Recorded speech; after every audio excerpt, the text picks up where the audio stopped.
Hello, I'm Isaac Hayes III, founder and CEO of Fanbase. Listen to what I'm about to tell you. The window to invest in Fanbase is closing. We've raised over $10.6 million of our $17 million goal. That means there's room for less than 6,370 people to invest in Fanbase for the average amount. The minimum to invest in Fanbase right now is $399. That makes you an owner in Fanbase today. Go to startengine.com/fanbase to invest. Why? Because current social apps have taken advantage of users for far too long, with content suppression, shadow banning, harmful racist content, and no real tools for monetization and equity. Fanbase has over 1.4 million users and counting, allowing anyone to reach all their following and monetize their content from day one. Social media is the new TV, and whoever owns the apps that distribute that content have the opportunity to own potential billion-dollar companies. While big platforms with uncertain futures are failing to serve their users, Fanbase is stepping up to fill the gap. Don't wait until it's too late. Invest now, invest for yourself and your future. Go to startengine.com/fanbase and own the next generation of social media.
Folks, today's Thursday, August 14th, 2025, coming up on Roland Martin Unfiltered, streaming live on the Black Star Network. Are Texas House Democrats ready to give up their walkout? We'll talk to several Democratic lawmakers in Texas to find out what they are prepared to do, but that seems to be the case. California Gavin Newsom, he is ready to fight Republicans, and he launches a major initiative to change the maps in California. More stupidity from Donald Trump. You know what that day is called? Any day ending in D-A-Y. Plus, remember I warned y'all about the right-wing company PragerU? Well, the Trump folks, they want to replace PBS with this right-wing extremist racist organization. Wait until we show you this video that they have that talks about Columbus discussing slaves. Oh, it's a lot to unpack. It's time to bring the funk on Roland Martin Unfiltered on the Black Star Network. Let's go. He's got it. Whatever the miss, he's on it. Whatever it is, he's got the scoop, the fact, the find. And when it breaks, he's right on time and it's rolling. Best believe he's knowing. Putting it down from sports to news to politics. With entertainment just for kicks, he's rolling. It's on go, roll, roll, y'all. It's Roland Martin, yeah. Rolling with Roland now. He's funky, he's fresh, he's real, the best, you know he's Roland Martin now.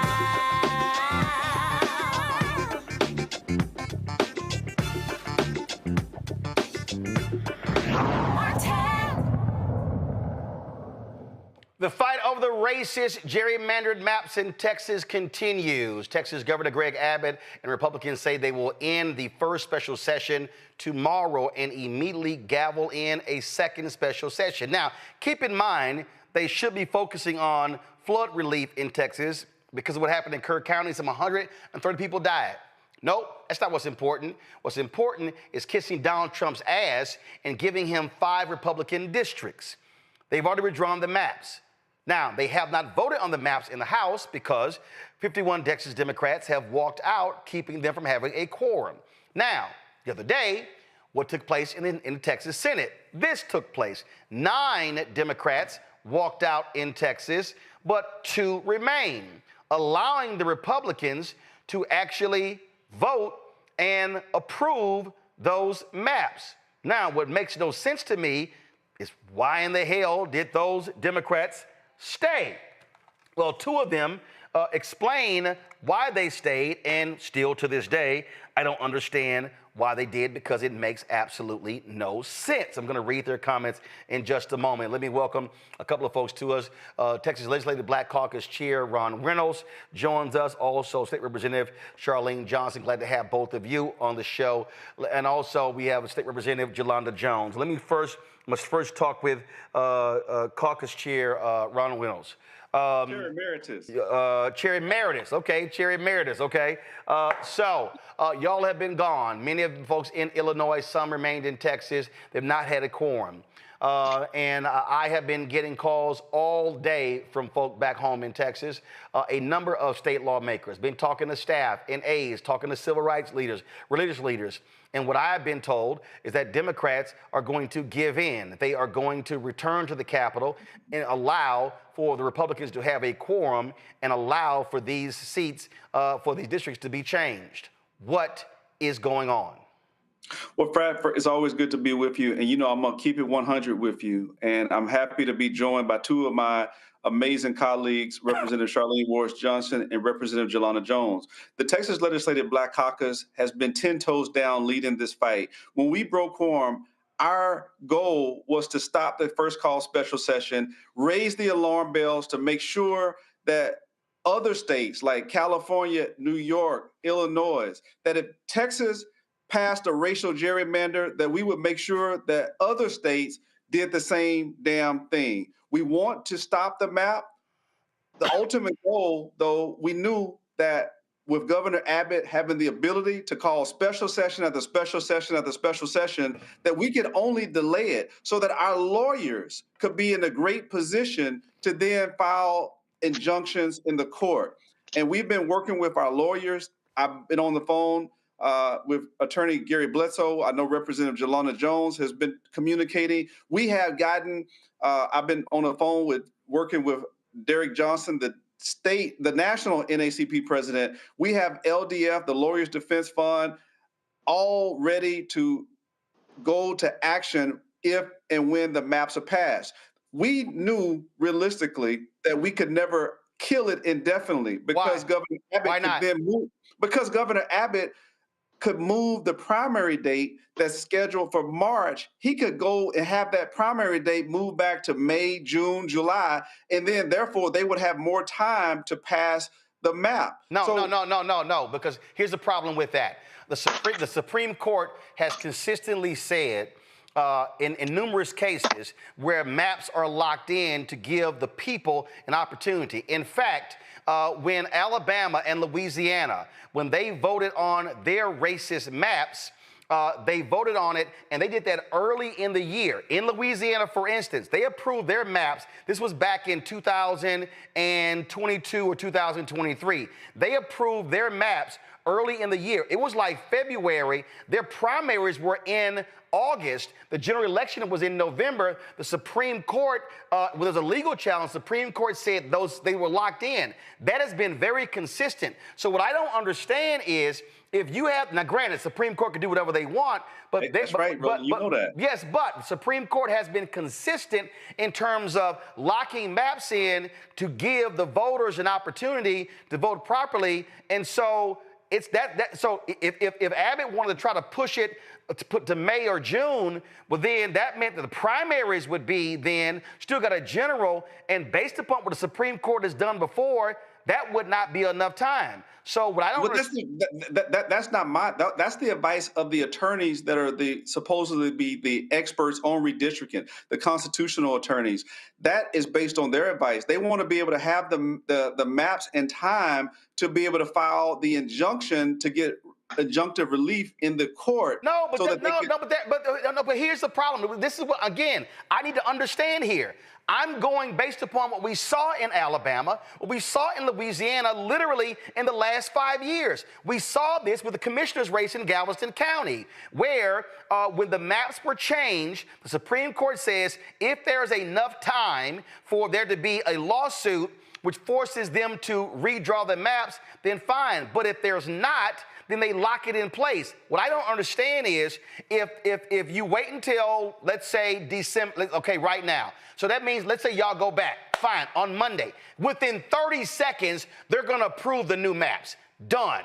So now, Thursday, you're talking about August 18th. That now means September, October, November, December. It's more than enough time, so that means they're gonna lock in these maps. That means we're gonna lose 2 black congressional districts. That means that every candidate that's filed to run for Congressional 18 now has to figure out, do they run against Congressman Al Green in the 9th district? And so y'all are actually helping them with their cause, because they can say, hey, it's enough time. They can now file. The voters know the district lines have changed. The primary isn't until March. we're good.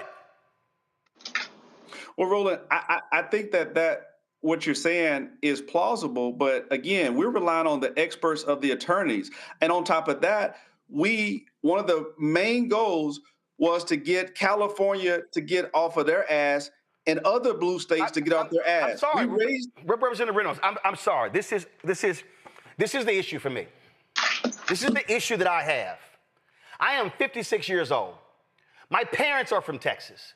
My grandparents, maternal, migrated from there. My paternal grandparents, my ancestry dates back to the 1800s in Texas. I have 9 nieces, 4 nephews.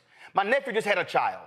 My niece has a child due in November. All of them live in Texas. And the reality is, Texas Democrats, Texas members of the legislature are elected to protect Texas. California can do what they want to do. Illinois can do what they want to do. Virginia, Maryland, but Texas is elected to represent Texas interests. Now, if Gavin Newsom does what he does, that's great. But the reality is, how do you not fight? Y'all were out 2 weeks. The Montgomery bus boycott was 382 days.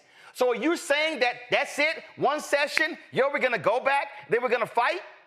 I mean, I don't understand. No, let me just say this real quick, Roland. I agree. I don't disagree with you in principle because I'm a fighter. I believe in going to the balls to the walls. But unfortunately, with respect to the numbers, they're 4 members away from having quorum. We don't have a consensus of other members that we believe would hold out the entirety. And isn't that the problem? Well, then, how then can you? How then, and this is a fundamental problem that Democrats face in Texas and the country. How can you should be saying to those Democrats, how are we going to go to the voters and tell them to fight when we gave up? They're not going to be welcoming y'all back as some conquering heroes. They're going to say y'all lost. Literally, it was no different than Senator Cory Booker standing there breaking Strom Thurmond's record. And when he was done and they all clapped, they said, let's now move the motion. And then, so what do we have right now? We have people who say Democrats don't fight. We have people right now, Texas is unorganized. You got the most elected, the most eligible black voters in Texas than anywhere in the country. And on the watch of Democrats right now, we're going to see the loss of 2 black congressional districts. And I'm sorry, Representative Reynolds, I understand people being out. I understand family concerns. I understand financial concerns. But how can we tell voters we want you to fight and stand up and stand in line for 5, 6, 7, 8 hours if Texas House Democrats will give in after 2 weeks?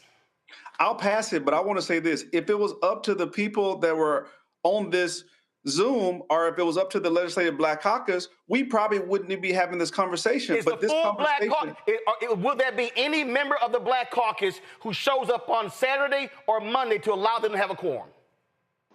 I don't believe that there will be on Saturday. I can't speak for beyond Saturday, but I don't know.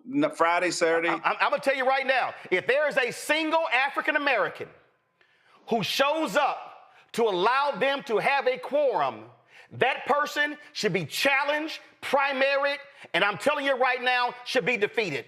Because what this is going to do is decimate black power in Texas. And I'm sorry, Representative Reynolds, look. But here's my problem. I understand. But here's my problem. My mama and daddy, 78 years old, went to polling places, worked campaigns, ran campaigns. I was 7 years old passing out material at voting places. And I'll be damned if I'm going to give up this easy and impact my nieces and nephews, because we know if we lose these 2 congressional districts, we will never see them again in my lifetime and likely not the lifetime of my nieces and nephews. Brad, I feel you, bro. I no need to apologize. I'm with you in spirit. We're working with a group that's multifaceted, multiracial, not as progressive. They're people from different communities. And I feel your passion, and I'm with you, brother. I want to go all in. So we will continue to relay this message. I'm only communicating to you what was communicated to us. So just know that I'm a messenger, I'm an ambassador, and I am relaying to you the concerns of the attorneys and others who've looked at the best strategies to proceed forward. What you're saying, I feel you. Right. No, wait. And I'm going to tell you right now, and let me make it perfectly clear. If there is a single African American who allows them to have a quorum, I will personally bring my show to their district and personally have a town hall in their district and have their voters speak against them. Representative Johnson, go ahead. Yes, I was just saying, Roland, you are singing to the choir right here.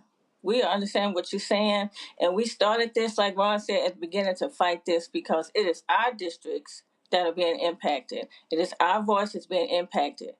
We know that everybody may not be on the same page, but you're singing to the choir today. And what we cannot allow the Republicans to do is to make us attack each other. The Republicans are the enemies, not us. No.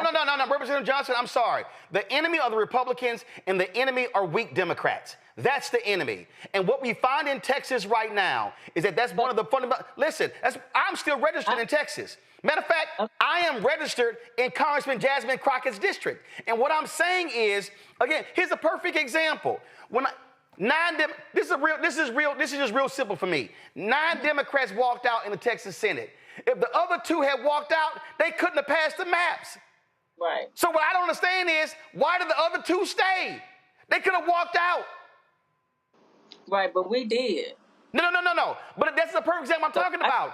If 9 walked out and went to their office, and they couldn't, if 2 Democrats had also walked out, Zaffarini and Chewy Hinojosa, they couldn't have passed the maps. So what do they say? Oh, we stayed to fight. No, you didn't.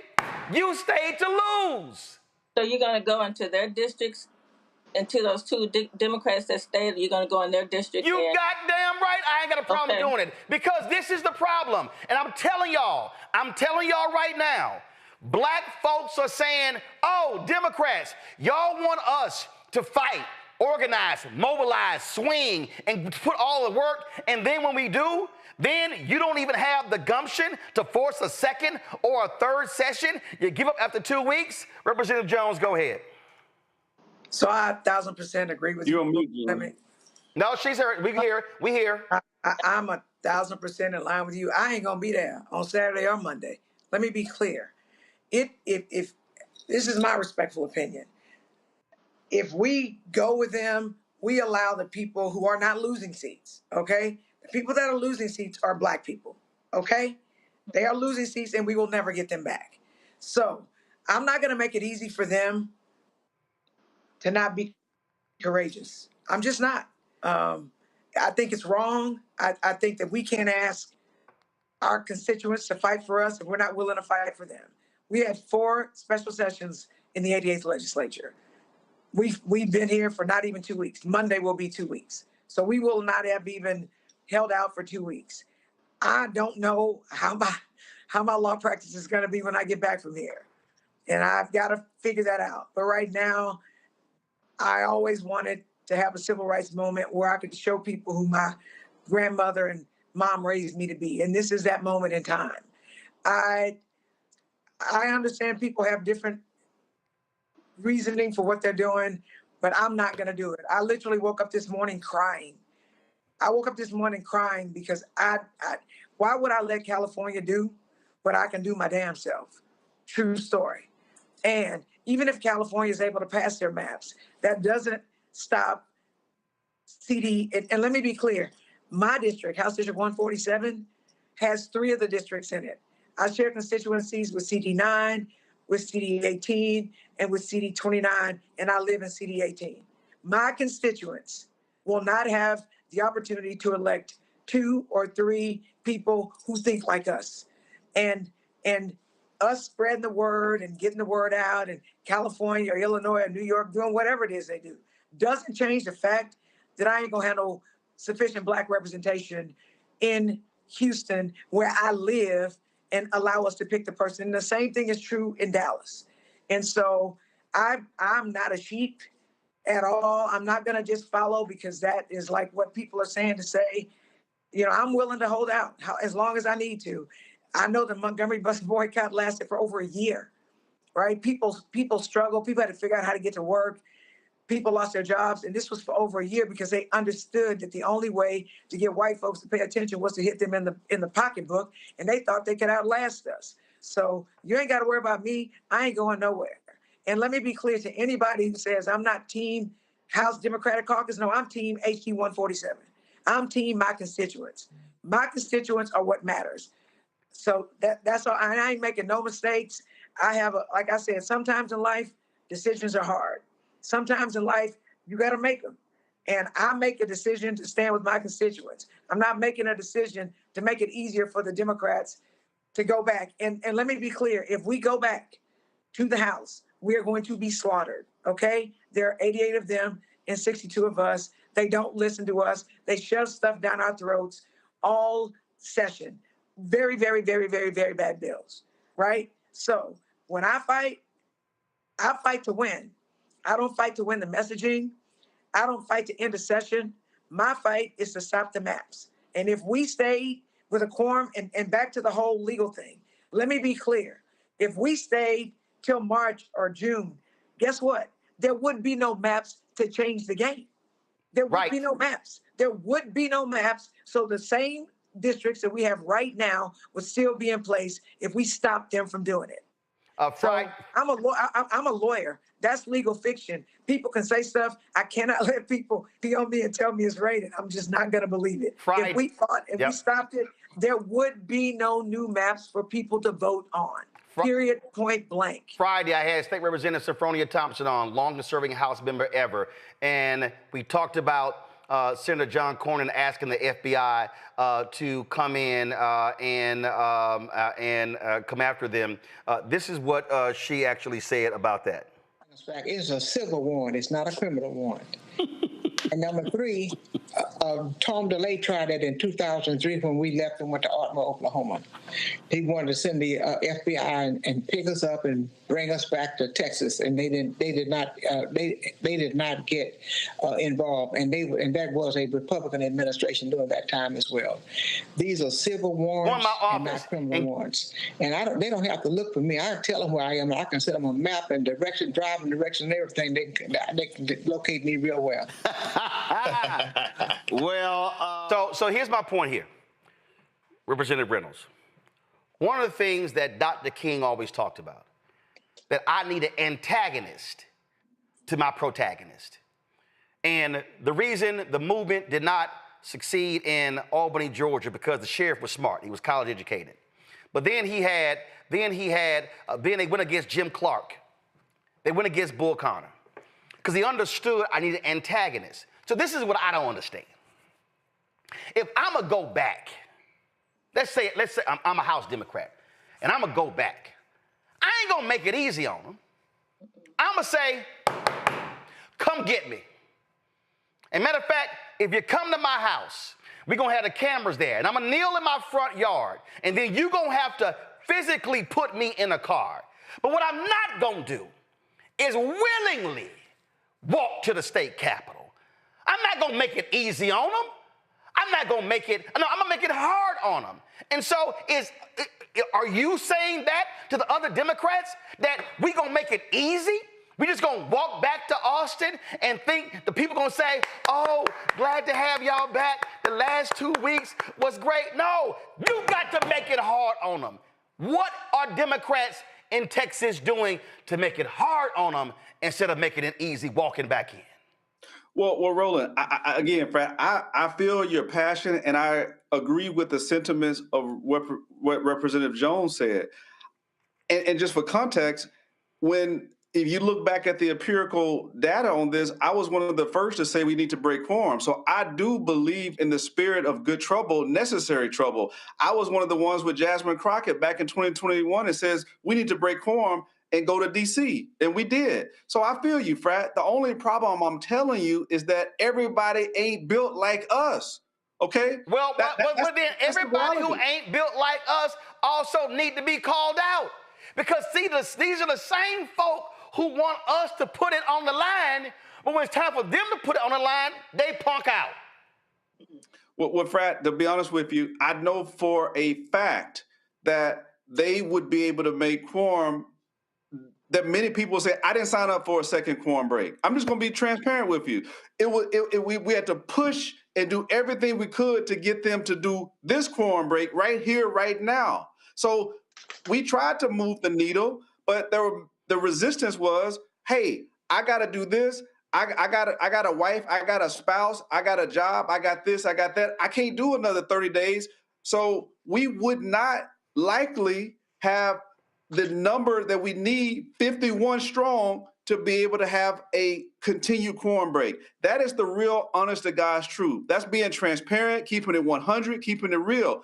We can, many of us can say, hey, we gonna hold a line. But if you get 4 more, the quorum break is over. They have a quorum. That is what I'm telling you, Brad. I'm just putting it on the line. And you know what? Here's what's amazing for me, Representative Johnson. I literally watched 4 Freedom Caucus Republicans force vote after vote after vote after vote for a new Speaker of the House. We saw them 4. And this is, and I'm just telling you, I spent a lot of time on the ground. I'm going to put it down right now. Here's what's going to happen. For every Democrat who's going, oh, we won the messaging. Oh, we done rallied the other Democrats. When they come back, folks in Texas are going to be mad and disappointed. They're going to be upset. And they're going to say, that's it? 2 weeks? That's it?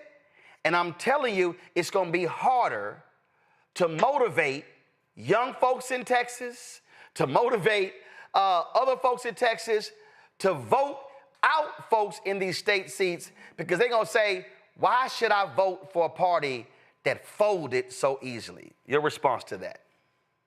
My response is you're absolutely right.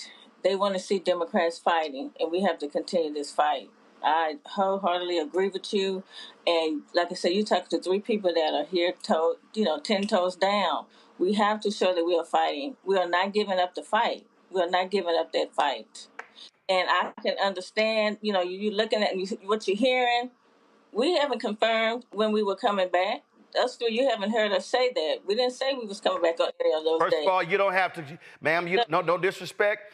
You don't have to, because this right here is the Texas Tribune. It says right here, Texas House Democrats who left the state in protest of proposed congressional redistricting said Thursday they will return to the state after the legislature adjourned. They said in a statement, members of the minority party said their lawyers had advised them to return, quote, to build a strong public legislative record for the upcoming legal battle against these particular districts. This is the state, says Texas House Democrats broke quorum and successfully mobilized the nation against Trump's assault on minority voting rights. This is according to Representative Wu out of Houston, facing threats of arrest, lawfare, financial penalties, harassment, and bomb threats. We have stood firm in our fight against a proposed Jim Crow congressional district map. Go right ahead. And again, I speak for Charlene, not for anybody whose name you saw in there. And I said that the fight has to continue. And so what we have to do is continue to fight. And I'm listening to my constituents, what my constituents want me to do. Right. They voted me into this seat, and I have their respect. I have their voice that I'm listening to. Not anybody else or whatever you read on there. I'm listening to my constituents. Representative Jones, final comment. I'm just going to say this. My constituents said, stay where you at, right? And the fact that I have colleagues who feel like they need to go there, I can't let that dictate what I do. I just can't, right? And apart from that, I woke up this morning crying. I woke up this morning because I see the only power that we have, we're giving away. Literally the only power that we had to stop those bullies, those racist, anti-Black people, we literally stopped them in their tracks because they could not conduct business. And so I've never in my entire life, I've been on so many winning teams. I don't take well to losing. And I don't believe, even though some people think it's a win, me personally, I don't think it's a win if they pass those maps, because we are going to lose representation. We are going to lose it. And the people that are losing it are Black people. White people aren't losing representation. Hispanic people got 5 seats. The people that are losing it are Black. And I just want to see when people will stand for Black people like they stand for other people. That's just real. And again, I'm a lawyer for 30 years. If the maps don't go into effect, then we still have 2 congressional seats that people can run for. And if the maps do go into effect, then we're going to have a bloodbath between 2 Black people in Houston and 2 Black people in Dallas. And I think we want the opportunity to have both of those Black people in both Houston and in Dallas. So I'm not with you in spirit, I'm with you in action, right? Because it's about, I mean, your words might say something, but what do your actions show? And so, and I fully expect to be punished. I fully expect that if I'm in the House, in the State House, I ain't gonna pass no more bills ever again in life. But if that's what I have to lose, I may not even be talked to ever again in life in the House, because I didn't go along to get along. I'm prepared for that, because the people that elected me to fight for them have asked me to stay, and that's what I'm doing, regardless of the consequences from political people. I'm gonna close this out. This is Dr. King's book, Where Do We Go From Here, Chaos or Community? In the last chapter called The World House, and I'm gonna skip around, this is literally what he says. He writes, the present upsurge of the Negro people of the United States grows out of a deep and passionate determination to make freedom and equality a reality here and now. What we are seeing now is a freedom explosion, the realization of an idea whose time has come, to use Victor Hugo's phrase. The deep rumbling of discontent that we hear today is the thunder of disinherited masses rising from dungeons of oppression to the bright hills of freedom. All over the world, like a fever, freedom is spreading to the widest liberation movement in history.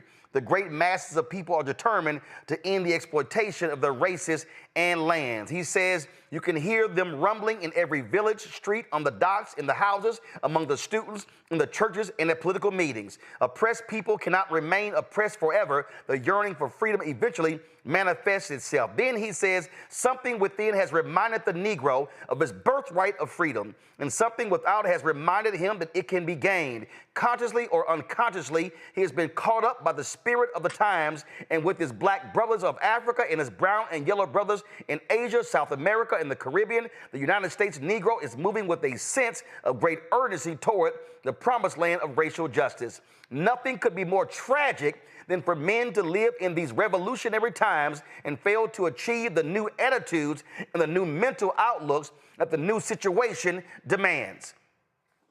Very simple. The people today, the voters today, millennials, Gen Z, Gen Alpha, these are not the same folk as baby boomers and Generation X.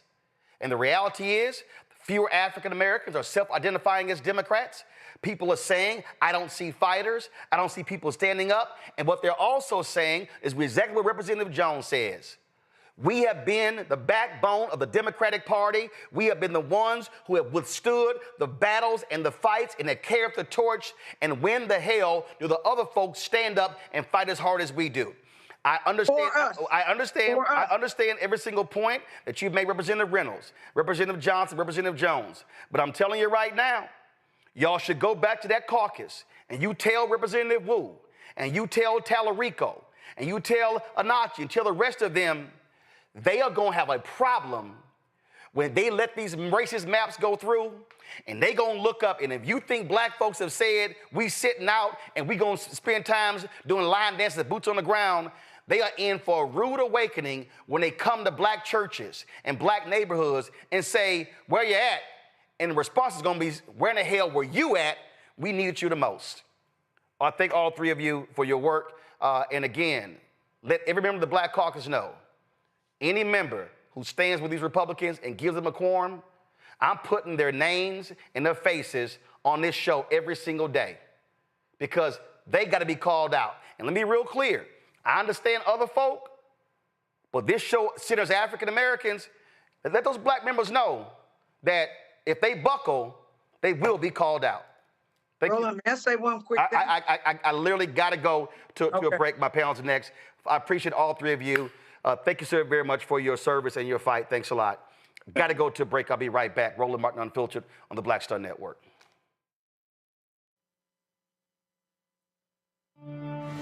Now streaming on the Black Star Network. getting like this major artist like Snoop to be like, yeah, you're going to be the flagship of Death Row Records is crazy. Because I'm like, okay. When he got the call, I was in the room. He was sealing the deal. It's done. And I was like, man, congratulations. You know, I got me a drink. You know, he rolled up, and we were sitting there talking, and I was like, oh man, I can't imagine how many rappers you're going to have on this label. It's going to be. He was like, I'm not doing that. I'm like, what do you mean? Like, that's Death Row, Tupac, Suge, the whole look. And he's like, no, you're going to be the flagship for it. You're going to do it first. And I'm like, you try. Well, look, I'm R&B. Like, right. This Death Row's not R&B. He said it is now. He was like, I'll get rappers later. Don't worry about that, but I want you to take over. I'm like, oh, I was nervous. I was like, there's no way this is going to work. People are, and of course you get a little backlash from, on the comment section, when he's posting about it. It's just like, he's R&B, that's not Death Row. And we had to slowly kind of get people acclimated to it.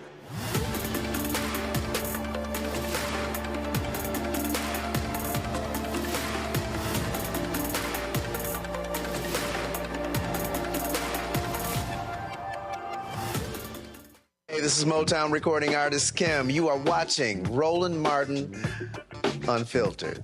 That boy, he always unfiltered, though. I ain't never known him to be filtered. Is there another way to experience Roland Martin than to be unfiltered? Of course he's unfiltered. Would you expect anything less? Watch what happens next.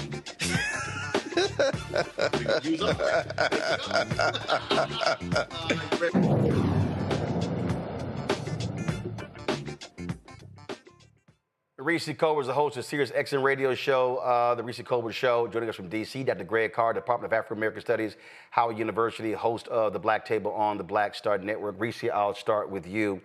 I can't stand weakness, Reese. Robin Harris said, I'm pissed off to the highest of pissivity. I got calls this morning saying the Democrats were going to buckle, but it wasn't just the calls this morning.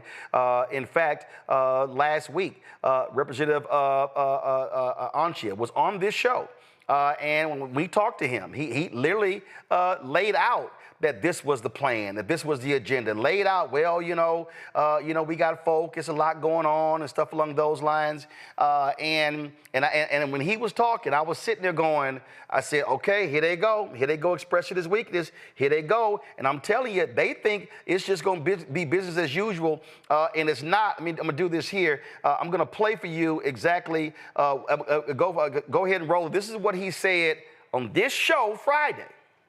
And we have jobs and families back home. We set some pretty clear goals when we started this quorum break. The first one was that we were going to try, and it was going to be very hard because of the frenetic Trump media cycle, to capture the American imagination on redistricting. We wanted people to be talking about redistricting in barbershops, on street corners, and on shows just like this, just like you're doing, to try to raise consciousness. I think we've done that. I'm really pleasantly surprised because this little band of Texas state representatives was able to help elevate the conversation. The second thing we wanted to do is work with blue state governors to get them ready. Because if we had just let them run over us on the House floor, this would have been a 2-day media cycle, and it would have been over. Like, nobody would have paid attention to Texas. It would be like, Texas Democrats lose, okay. So that's why we couldn't let that happen. We wanted to make sure that we were protecting our African American and Latino constituents by working with blue state governors to show some pushback. Right? That's super important. It was super important to us. And finally, we said we were going to run out the clock on this special session. Now, the governor's right. He can call special session after special session after special session. So our goal was to give the blue states some time to catch up, to activate their plans for redistricting.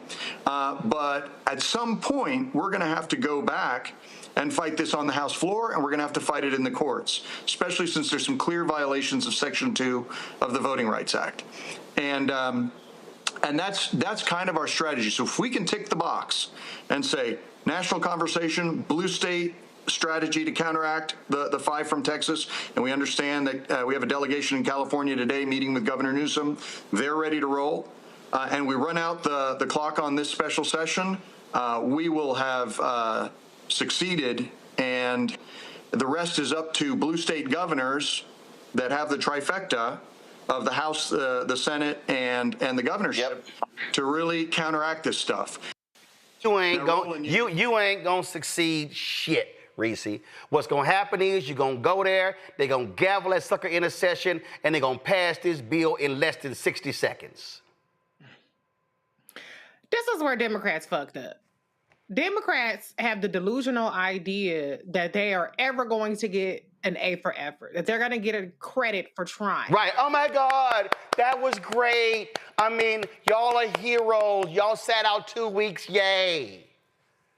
Yeah, I mean, I think that good for them. They did something. I mean, people are constantly saying Democrats do something, Democrats fight, show us something. But the reality is that elections have motherfucking consequences. And the consequences are that in the state of Texas, you have a Republican governor who should have never been reelected after Uvalde and all of the other heinous things that have happened in Texas, but he was reelected comfortably against Beto.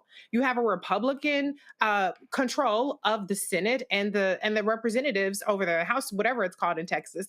And so they have the power. Democrats have to start getting fucking real with voters about the fact that when Republicans have power, they get to do very bad shit. And the only way to ensure that Republicans don't have power to do very bad shit is to vote their asses out and vote Democrats in. They try to do that every election cycle. People don't believe them. And they're like, oh my God, I can't believe bad things are happening. Well, what the hell did you think was going to happen? Of course it was going to happen. But another thing that this reveals, I said it last week on your show, Roland, that there was no real long-term strategy. There was a short-term strategy as the guy laid out there. Stop one special session. Okay, well, then here come the next one. They raised expectations too high. And now the people who did something, who aren't the enemy, are becoming the villains in the situation. So what I'm interested in seeing here is Representative Yolanda Jones. She is part of a crowded primary field for former Representative Sylvester Turner's seat.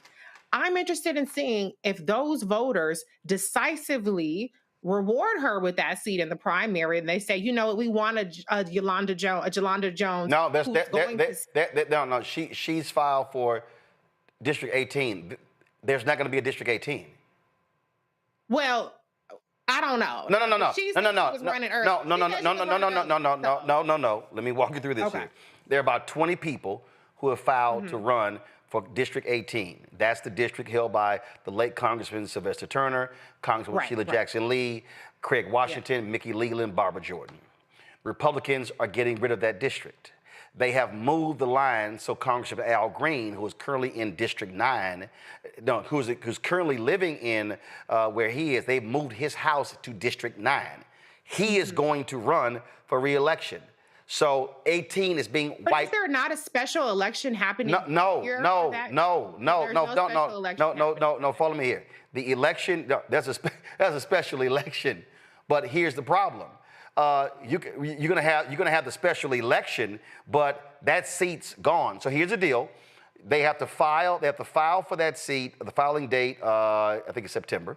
The special election is in November to fill 2025. 25 to fill District 18. Okay. But when the Republicans pass the map, then 18 gets wiped out. 30, Congresswoman Jasmine Crockett gets wiped out. So the deadline to file to run in 2026 is December, because the primaries in Texas are in March. So Representative Jones, if Representative Jones wins, and she's running against former Councilwoman Amanda Edwards, County Attorney Kristen Menifee, and a host of others. So if she wins, she's there for 1 year. But she has only 1 month to decide whether she files to run against Congressman Al Green in District 9. Yeah. But my point, Roland, is that if the premise is that Democrats get all this credit for fighting, then one way that we can show that, the evidence will show, even no matter how short-lived this district is, the evidence will show that Representative Jones will win that crowded primary. And that's what I'm saying. That's one of the ways that we can put our mouth where our vote is, and where Texas Democrats who are outraged about Texas Democrats being so weak, that's one way they can say, hey, when you step up to the plate and you stand firm, then we're going to make sure that you are the person that represents us. I'm interested to see if that happens. I think she deserves it regardless, but I'm interested to see, because there's always so much talk about how much, we want Democrats to fight. And very often, those same Democrats are not rewarded. Well, here's the whole deal. I mean, and listen, she's a former city council member. She's a former school district member of the school district. She's now in the state house. And so if you look at fundraising, endorsements of polling, she's leading that. Again, that's fine. But what I'm saying is, she's gonna have a month. She's gonna have a month to say, I get it. and a month is gonna be, do I run again? So her running is really immaterial to this battle, because if this battle wasn't happening, frankly, based upon any number of factors, it's a good bet that if you had to bet who's going to be in a runoff, it's going to be her. But this is the thing that jumps out for me, Greg. And see, this is why I was going so hard with the Black Caucus. If the Black Caucus, as a caucus, said, we ain't going back, all of us are going to stand here, and if y'all going to do this, you're going to do it without us. That then would have caused them to say, are we going to buck the entire Black Caucus? But see, here's the problem, Greg. The problem is, you got some weak Negroes in the Black Caucus. You got some weak Negroes who refuse to come on this show to talk, and we called them. We need to go back. Because you know what happened? When they had the last walkout, and I know him personally, but he punked out, Garnett Coleman. We need to go back. For what? To get slaughtered? He participated in the breaking of the quorum. Ron Wilson, his sorry ass. When Tom DeLay pulled that shit when he was in Congress, the first time, Ron Wilson brokered a deal, because see, he thought he was going to get the congressional seat of Al Green. And you know what happened? He ran. So he partnered with the Republicans, lined with them, and he went back. And you know what happened when he ran for that congressional seat? Got his ass whooped. And then you know what happened when he ran for his state rep seat? Got his ass whooped. So my point is, if you are the Texas Legislative Black Caucus, you all stand firm and say, if y'all gonna break the quorum, then y'all gonna do it without any of us. Yeah, it'll be a Pyrrhic victory. It'll be symbolic. The Democrats will lose, and will take the next step toward the inevitable, which is the fracturing of the American state. This battle's already been lost. This battle was lost at the ballot box. Some people may accuse you or me or Reese or anyone else speaking on the specific subject I'm about to say as shaming voters. I wouldn't call it shaming voters. I would say forcing human beings to look in the mirror and say that you put the knife in your own throat by not registering, by not checking your registration, and by not voting. This battle has already been won by the white supremacists, but the war has not been won by the white supremacists. Sure, the the Texas Black Caucus should not go back. I agree with Representative Jones. And I also understand Representative Reynolds in the sense of saying that in some ways this battle will now shift to the courts. Now, as you walk them through in Louisiana and Alabama, the goal should be to get to December. Certainly late fall, early maybe winter, to try to stop this by saying that these maps can't be and it's changed. But let's just say that they fail, and it looks like they're going to fail. If that's the case, they're going to go to court anyway. Now, will they lose in court? Probably. But here's where we're going ultimately. California, Governor Newsom now saying, well, an early November vote to do something about redistricting, maybe Pritzker in Illinois, maybe we see something in New York where their rules are a little different. Certainly Ohio, where there's triggered a statewide redistricting commission, if they can't reach a 60% threshold in the legislature, which they should be able to do. The white nationalists in Florida, the white nationalists in Missouri, where they would carve up Emmanuel Cleaver's seat, the white nationalists in Indiana, probably could claw a few more white nationalist seats in the federal legislature. But ultimately, it's going to come down to this.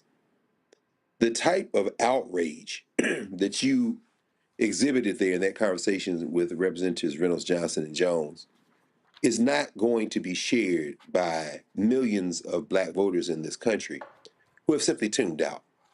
Another set of victims, too whipped to choose, to quote Gil Scott Heron, distraction, disinformation, for whatever reason, simply have opted out of the political process. But the thing that will trigger their ire may very well be the stick. Because, see, the thing about white nationalism is, finally, that its overreach comes with a type of hubris that can ultimately trigger the type of response that we need. This won't change until black athletes decide to stop going to Texas and Texas A&M. This won't stop until black stop spending money. But see, they won't feel that until a supermajority in Texas, a majority of the federal legislature, like what we're seeing in D.C., starts harassing black people in the streets. We got an email today at Howard University, and I'm still in Egypt, so we return to school next week. But I got my email, checked my email, and here's an email instructing students, faculty, staff, and folks that on Howard University campus to always carry your IDs. Make sure you're in count. That's some South African apartheid bullshit. That is exactly right. And Roland, what you just said, brother, that is where we're headed. And I can't tell, frankly, it's hard for me to contain my enthusiasm. I welcome it. Let me tell you why I welcome it. Nelson Mandela doesn't become the president of South Africa without the Sharpeville massacre, without going to jail for 27 years. There's going to be some pain ahead, and that's where you find the heroic age. We're not going to get out of this without pain. And I really don't think that the handful of moderate Democrats, if the state caucus, black caucus in Texas were to say we're not going, I really don't think that the Democratic Party would still have the gumption not to give them quorum, because there's going to be some punk-ass Democrats who are not black who would simply go in there. I think ultimately the only way this is going to be resolved is by direct confrontation. And we have passed the time when we could have used the ballot. And as Malcolm said, it may be another alternative coming up soon that we're going to have to finally face. But when we face that, then we're going to get some change. But I think this moment may be on the verge of passing, brother. See, what I need everybody watching to understand, and this is why I absolutely disagree with what the lawyers are telling Representative Reynolds. Now let me preface this by saying the Supreme Court, we already know they'll do whatever the hell they want to do. Mm-hmm. But as Greg knows, and Greg went to law school, the Supreme Court has consistently said, hey, it's not enough time to fully adjudicate this case, so therefore we're going to leave the maps in place because it creates too much consternation among the voters. So you've had lower courts rule congressional maps to be unconstitutional. But because the Supreme Court says it's not enough time to adjudicate, rule on the maps, and then for the legislature to go back and redraw the maps, they've often said they remain in place. So, Reese, the reason why folk like me were saying, no, your whole strategy should be hold out until December, because there's a filing deadline in December for the March primary. See, they keep saying, oh, they can move the primary. True. But here is the problem. If they had held out until December, then you hit the date, and so people then file for the existing districts in December, then they would then have to try to come back January, February, whatever, and try to change the maps and then move the primary later and then still get sued. We know, for example, that in Louisiana, they actually passed the maps early in the year. There was enough time before the August primary. Supreme Court said, nope, got to freeze them in place. So I don't understand why they are falling for this. Well, no, they let them pass it now so we can file. They literally are helping the Republicans like, yo, we changed the maps in August. It's more than enough time for people to file to run in the new maps, and then sure y'all sue, and it's going to be 4 years before it's fully adjudicated. I hear you, Roland. I hear you. Perhaps if they had held out, that would have been the case. But we are talking about people who are getting paid $7,200 a year. Probably their pay is suspended. Being a legislator is a part-time thing. These are people who are away from their families, away from their livelihoods. Now, that's what they signed up for when they left, and they set the expectation that they were going to be stopping the maps. And that's the problem right there. You set the expectation. You go to New York State, and you have a news conference with Hochul, and you're in Illinois, and you're going to California, and you're like, we going to fight this. We ain't letting them pass it. And your ass give up in 2 weeks? I know, Chad. That was bad PR on their part. That was a bad. And Reese, guess what? They literally, and I already got the tea. They literally are like, oh no, we've won the messaging war. No, we've won the messaging war. We've rallied the Democrats in other places. No, they literally have been in their meetings saying we're gonna be welcome like heroes. I am not lying. They have literally been saying, can we have people at the Capitol on Saturday when we come back on the Capitol steps applauding us when we come back? I said, y'all got to be out. I am not lying. No, they delulu as fuck. They are absolutely not going to be welcomed back as heroes. They're going to be welcomed back as weak ass people. But I will say this to anybody who was looking at the Democrats as being weak, that's fine. Make sure when these people are up for a primary, when these people are up for a re-election, when you march to the polls to vote their ass out, make sure that you march to the polls to vote out Greg Abbott's ass and vote out John Cornyn's ass and any other Republican in your motherfucking way. And if you're not a regular voter, now would be the time to do that if we get there. To Dr. Carr's point, this might come to a head before that. We're all talking hypothetically as though we're even going to have elections. But my concern, I figured that at some point it will come to some non-voting resolution. But so far, the people out there pew-pewing are the crazy-ass MAGA motherfuckers. The CDC got shot up. The Democrats got killed in Minnesota. The wrong people are getting activated right now. And so if this doesn't come to that kind of head, before our next vote happens, get your ass out and vote. You can vote mad against the Democrats, but make sure you vote just as mad against the people who are really the ones implementing these heinous policies. Here's the thing for me, Greg, that a lot of people don't understand.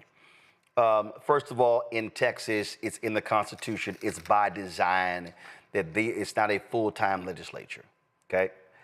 They meet every 2 years, even though the governor can call as many special sessions as possible. But here's the other thing. Texas lawmakers are allowed to have other jobs. And so when there were people talking about, oh, they're getting fined $500 a day, see, this is what happens when you strategize. That's when you sit here and go, oh, okay, I'm going to hire 5 of them. And I'm going to pay them. So you getting fined $500 a day, 7 days a week? Okay, I'm gonna hire 5. You hire 5. You hire 5. You hire 5. The law allows for them to have multiple jobs. They can. In fact, there are state lawmakers who created companies that were getting bond contracts with cities and counties and municipalities who were state legislators. So folks don't even understand that. There are also no campaign limits in Texas in terms of money being donated. See, this is what I'm talking about. To Reese's point, Greg, if you're going to do this, you're going to raise expectations, can you have a game plan that lasts more than 2 weeks? That's the equivalent of saying we got a big football game on Saturday and we have a 2-quarter game plan. Hey, coach, you know it's 4 quarters. Greg, go ahead.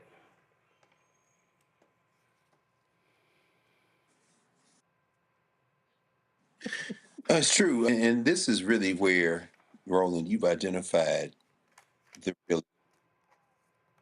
And that is, we don't have a firm grasp of long-range thinking that then gets back mapped into bite-sized, step-by-step strategy.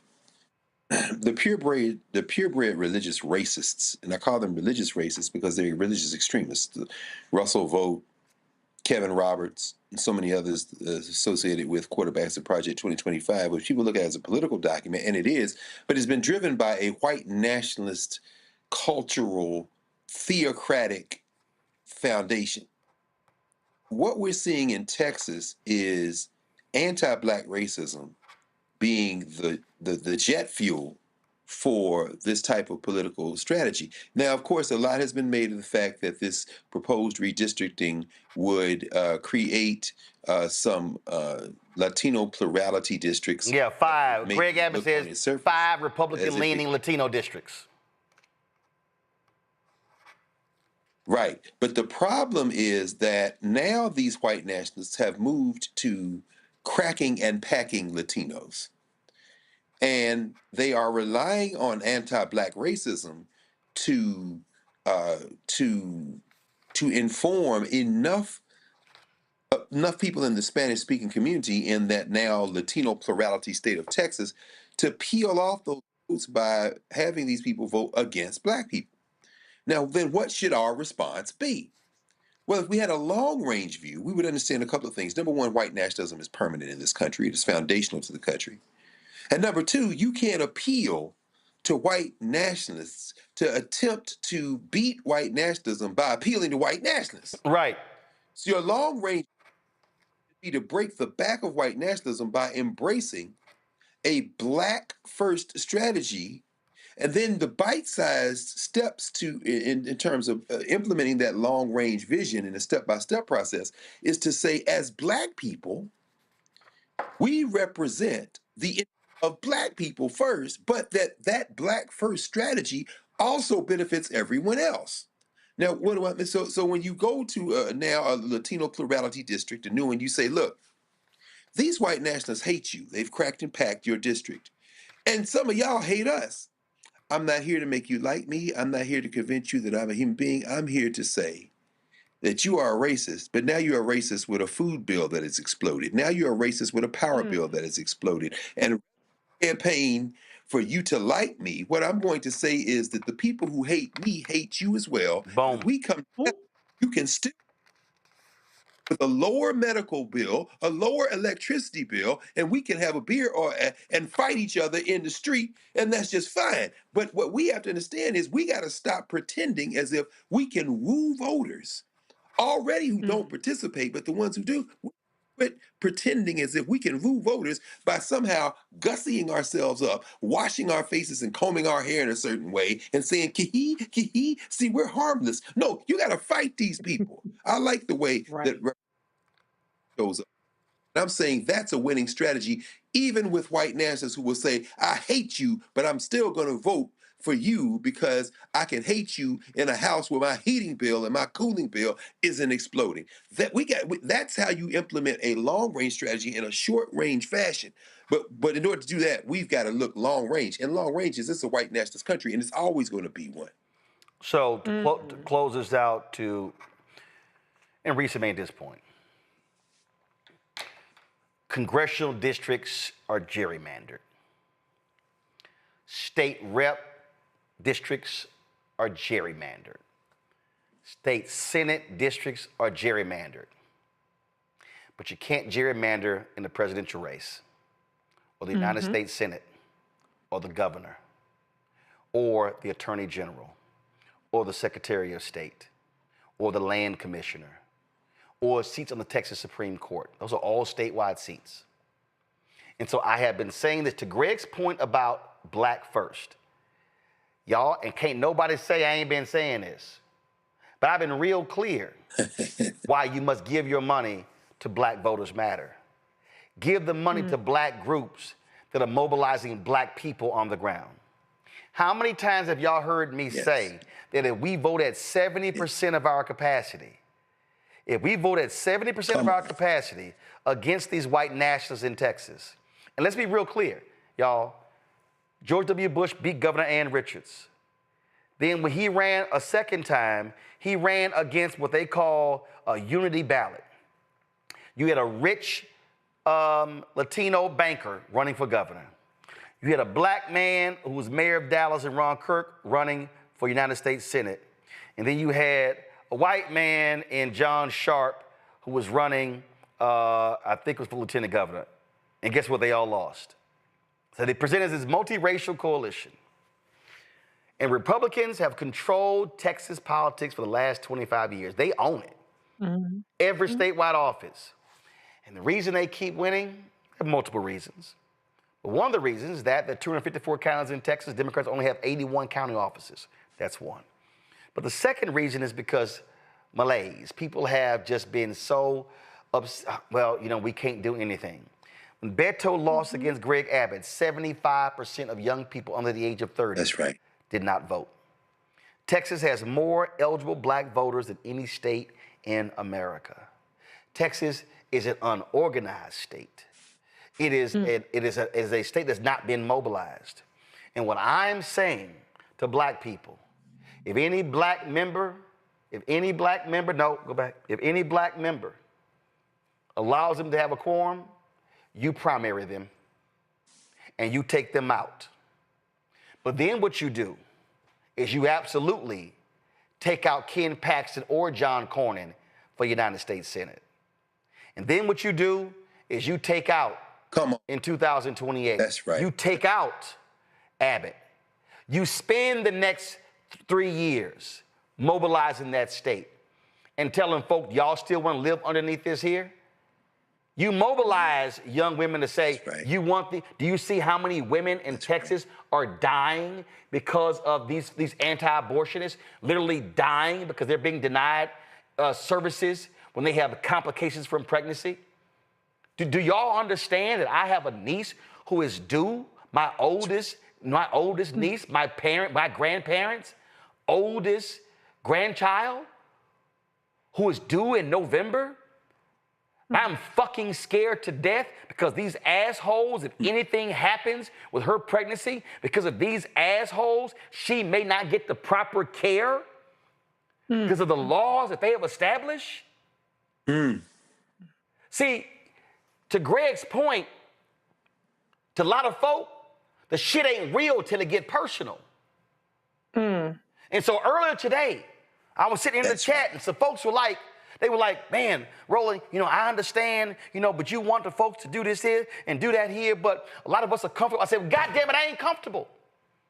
I said, because I pay the taxes on a house in Dallas County that my parents live in. And when I go home, and I've got family reunions, and when I sit here, and again, 9 nieces, 4 nephews, when I look at family members who are all in Texas, God damn it, that's blood, sweat that's in that fucking soil. And when I look at people today give up this easy, when I look at people today and you tell me that you ran for office to stand and fight for folk and all you could do is last for 2 weeks, and when I hear Synfronia Thompson, who's a running buddy of my grandmother, who says, you ain't gonna look for me, I will show you the map to come to my house.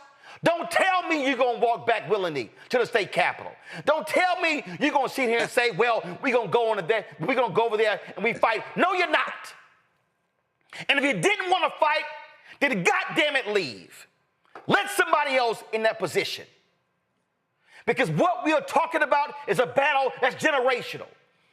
What we are talking about right now, go to my iPad, the United States Supreme Court is going to reconsider the congressional district in Louisiana, and they literally are going to rule against race-based congressional districts. And I need all of y'all to understand that what is on the ballot is they could wipe out with one goddamn ruling more than 30 black congressional seats. That means right now the Congressional Black Caucus is the largest caucus in the United States Congress, and this Supreme Court could literally wipe out half of the damn Congressional Black Caucus. So don't tell me you're being too emotional. Don't tell me it doesn't matter. Right now they're looking to wipe out Congressman Cleaver in Missouri. They're looking to wipe out Congresswoman Sykes in Ohio. They've already wiped out a black seat in Florida. I've told y'all repeatedly that they want to defund Black America. They want to take everything economically, everything politically, academics, business. They want Jim Crow 2.0 to return. And what you had better understand is read a goddamn history book.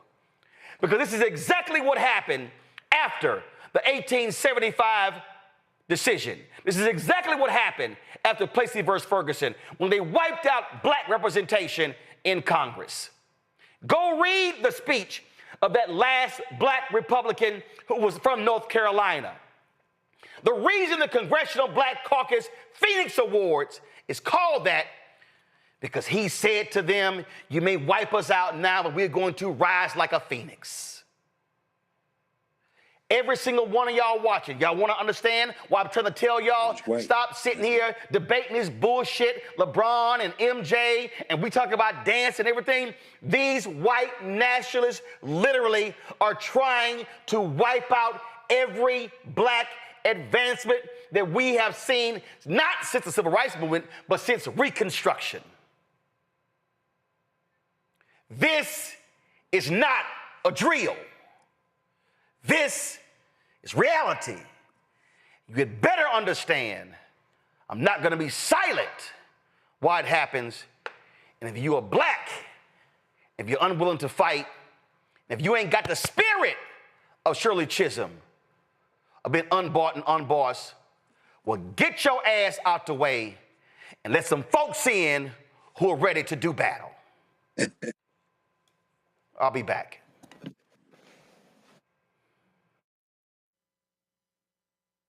This week on the other side of change, diaspora wars. The internet has been swarmed. Who has a right to Blackness and Black culture? Who is overrepresented, underrepresented? It's too much. It's making us dizzy. We don't have to be prideful without this air of superiority, right? All stories matter within this Black sphere that we exist in. Only on the other side of change on the Black Star Network.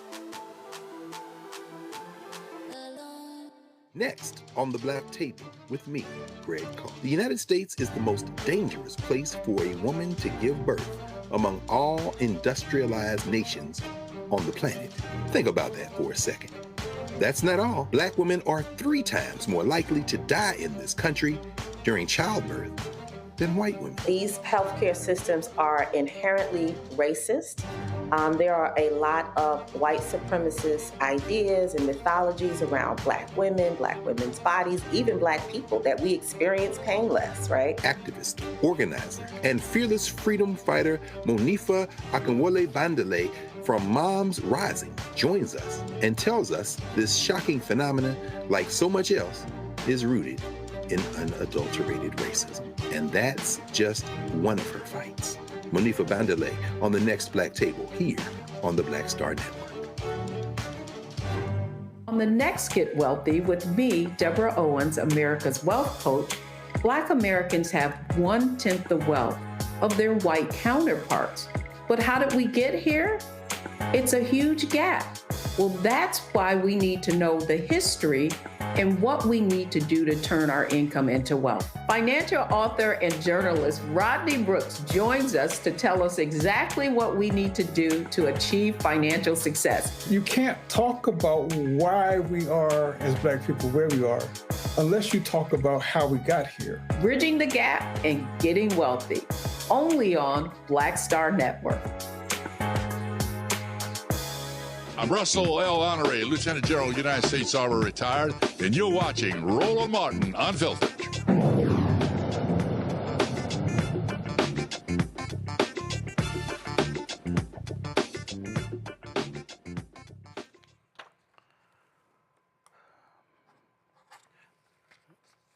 I laid out why I'm so pissed off. And somebody in the chat says, man, getting blood pressure up. And my problem is that we literally have folk who do not understand what's happening before our very eyes.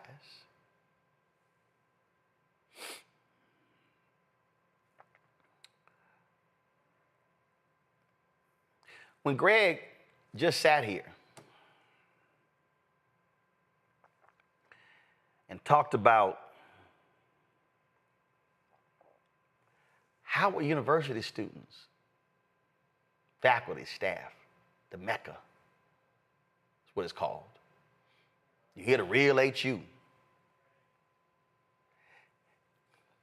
Get an email in 2025 in so-called Chocolate City? Be sure to carry your ID. When I referenced South Africa, I need everybody watching right now, I need y'all to write down, type in your phone, the Polaroid Revolutionary Workers Movement. I need y'all to understand, apartheid doesn't end without what they did. Ken Williams is working at Polaroid, and he walks into the corporate headquarters, and he sees this picture, and he realizes that the passbooks, essentially passports, that black people were forced to carry in South Africa, they were made by Polaroid. Ken Williams goes to them and say, this ain't right. And he begins to go around and he begins to talk to the other black folks at Polaroid, and a young woman, 26 years old, named Carolyn Hunter. Carolyn listens to what he has to say, and she says, you're right. And Carolyn Hunter, her mama says, baby, what you doing? You just got your degree. You in chemist. You got you a nice job. Carolyn Hunter says, no, mama. My good job ain't good enough for me to accept this. And Ken Williams and Carolyn Hunter began to go on this battle, and they begin to fight this very issue. They lose their jobs. See, several years ago, Professor Charles Ogletree, he would do this Charles Hamilton Houston Institute, and he would have this panel discussion on Martha's Vineyard. 2008, I was invited to it. 2009, I was invited back. And then 2010, I did a book signing of my book on Obama, the election. And so I was invited there by Carol Williams. And so I'm staying at their house, do the book signing, everything. And so then in 2009, I'm sitting here, I'm filling in for Campbell Brown. And I'm in the hotel, the Parker Meridian in New York City. And it's 3 o'clock in the morning. I could not sleep. And I'm watching PBS. And they have a documentary on the divestment movement of South Africa. And I'm sitting there watching this. Then all of a sudden, a picture comes up. And I'm looking at that picture, and I go, is that the woman's house I was staying at? And I send her daughter a text at 3 o'clock in the morning. Is your mama, the Carolyn Hunter, in that doc? She said yes. Carolyn Hunter later married Ken Williams. Y'all, the Congressional Black Caucus wasn't even aware of these books. It was the Polaroid Revolutionary Workers who told the Black Caucus about what they're doing. Ron Dellums and John Conyers and others listened to these folk tell them about this, And that's how the divestment movement actually started. Because 2 black people at Polaroid said, no, we can't have this. So you got some Negroes standing firm. Well, that's right. Yes, right. Crime is up in D.C., and this is not bad what Trump is doing. So you got the mayor of D.C. announcing she's going to participate with ICE. I need somebody to explain to me how in the hell Muriel Bowser got her ass on a plane to fly to Martha's Vineyard. In the middle of this. See, some of y'all are sitting here like, well, man, it's just law enforcement, it's the military on the streets, keeping them safe. But the point Greg just made, if y'all think they're setting up roadblocks, forcing folks to show ID, this literally sounds and smells like apartheid in South Africa. And recently, it was a whole bunch of Negroes who told us, there's a whole bunch of FBA B1 ADOS folks, this ain't gonna impact us. They ain't coming after us. They coming after them. They gonna deport them. They gonna send them out. These white nationalists are making black folks show their ID in our cities, in our states, and in this country. And it's amazing, Reese, where all those loud mouths have gone. So when we're talking about this, we are trying to get black America to understand that there is a bull's eye on the back, in front, on the forehead, on the back of the head, on the side of the head of every black person in this country, whether you have means or not. And they have no problem saying they are going to pass laws and restrictions to subjugate us as best as they can. They may not be able to put us in shackles as they did for 243 years, but they damn sure want to put invisible shackles on black America. How many times did we say citizenship was on the ballot? How many times did we say the things that we saw happening in Texas and other states around this issue of immigration, that eventually this will lead to black people having to walk around with our papers? A week before Donald Trump activated the National Guard in DC, they were doing checkpoints on Benning Road at about 10 locations throughout DC, where any car going through was stopped by federal law enforcement.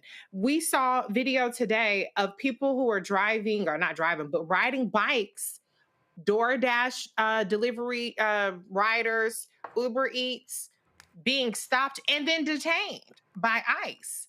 I saw a video of the cops. Now, this was the Metropolitan PD, who has never been known to be benevolent towards black people, let alone bringing in the damn National Guard, asking somebody who was sitting on their own property for ID.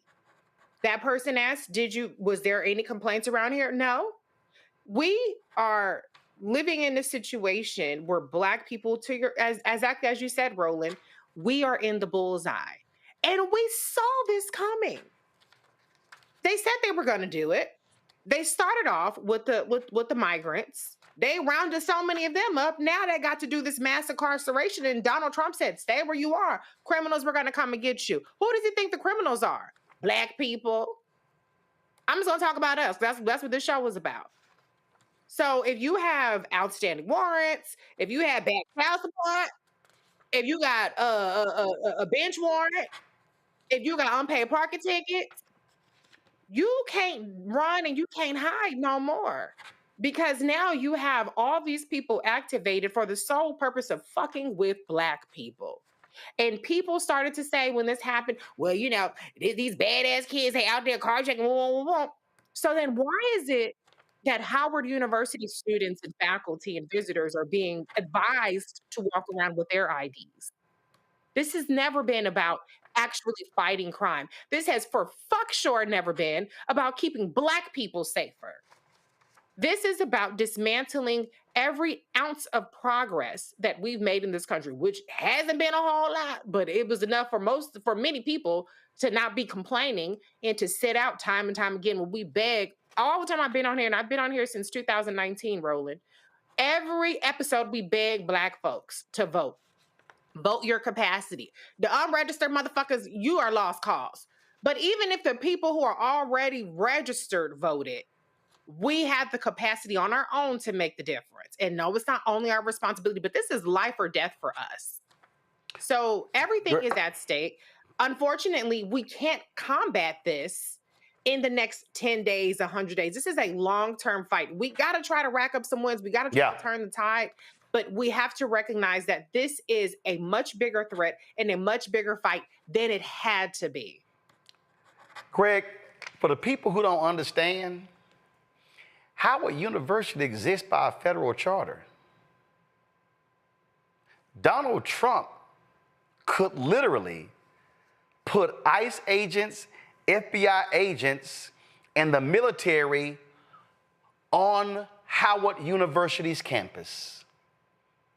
And in red states, he could literally put the National Guard on HBCU campuses, and the Republican governors are going to let them do it. See, all these black folk need to, see, they don't understand. They don't understand what we are dealing with. They don't understand you are dealing with an individual and the twice impeached, criminally convicted felon con man in chief Donald Trump, who has no morals, no values, no principles, no ethics, no integrity, no decency, and no honor. And a Republican Party that doesn't care, including the help, such as Tim Scott, Burgess Owens, Byron Donalds, Wesley Hunt, that Jones dude, who somebody told me is an alpha out of Michigan, they don't give a damn, and they not gonna say a word.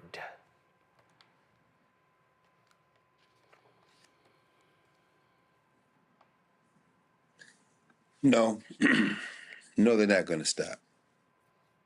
You know, and neither are we. I think this is the history that gets buried far too often. We're not going to stop. Yes, just about everything Donald Trump has done is illegal. Ultimately, I think the courts are going to find that the majority of things Trump has done are illegal. But that's not the point right now. The point is to do it. This is the strategy of the miserable little nasty piece of work, Russell Vogt. Yep. You throw everything out there and you force the institutions to respond. Right now, this is the point. They're terrified, these white nationalists, because this is the death bleat of white nationalism. So in their desperation, they've thrown caution to the wind and any notion of the rule of law to win. You're absolutely right, of course, about Donald Trump. Donald Trump doesn't even have a concept of the rule of law. Donald Trump has one objective only, and this he shares with his friend, Bibi Netanyahu in Israel, to stay out of jail. That is the only, that's the number one strategy. Of course, the number one objective. Number two is try to make some money. And so far, he's been good on both fronts.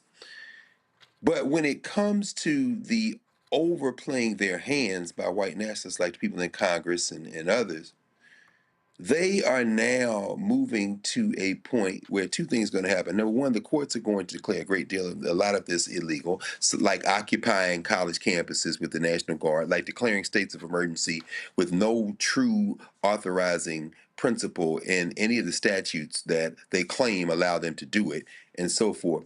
But the other thing that's going to happen, the other thing that's already begun to happen, is that people, regular rank and file people who are not political, who are not up to date on the news and not aware of all the issues at stake, will nevertheless begin to push back. We're beginning to see it in Chicago, Philadelphia, New York. We'll see it in Washington, D.C. as well.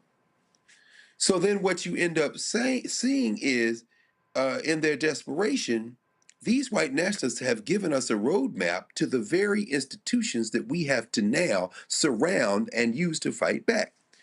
it's one thing to try to extort Columbia and they escape extortion, to try to extort Brown University and they escape extortion, but paying a little bit of money. But then when you turn around and call yourself going to extort Harvard out of a $500 million, out of $500 million, and try to force them into putting some programs in place that mirror your vocational education view of the world, what you're doing generally is trying to attack higher education. Howard University does have a federal charter, it and Gallaudet University being the two that have them. Their chief interface is with the United States Congress. But in a moment when the United States Congress has been rendered supplicant by pliant GOP Congress people, that endangers Howard, that endangers Gallaudet, that endangers all institutions that receive federal financial aid for sure.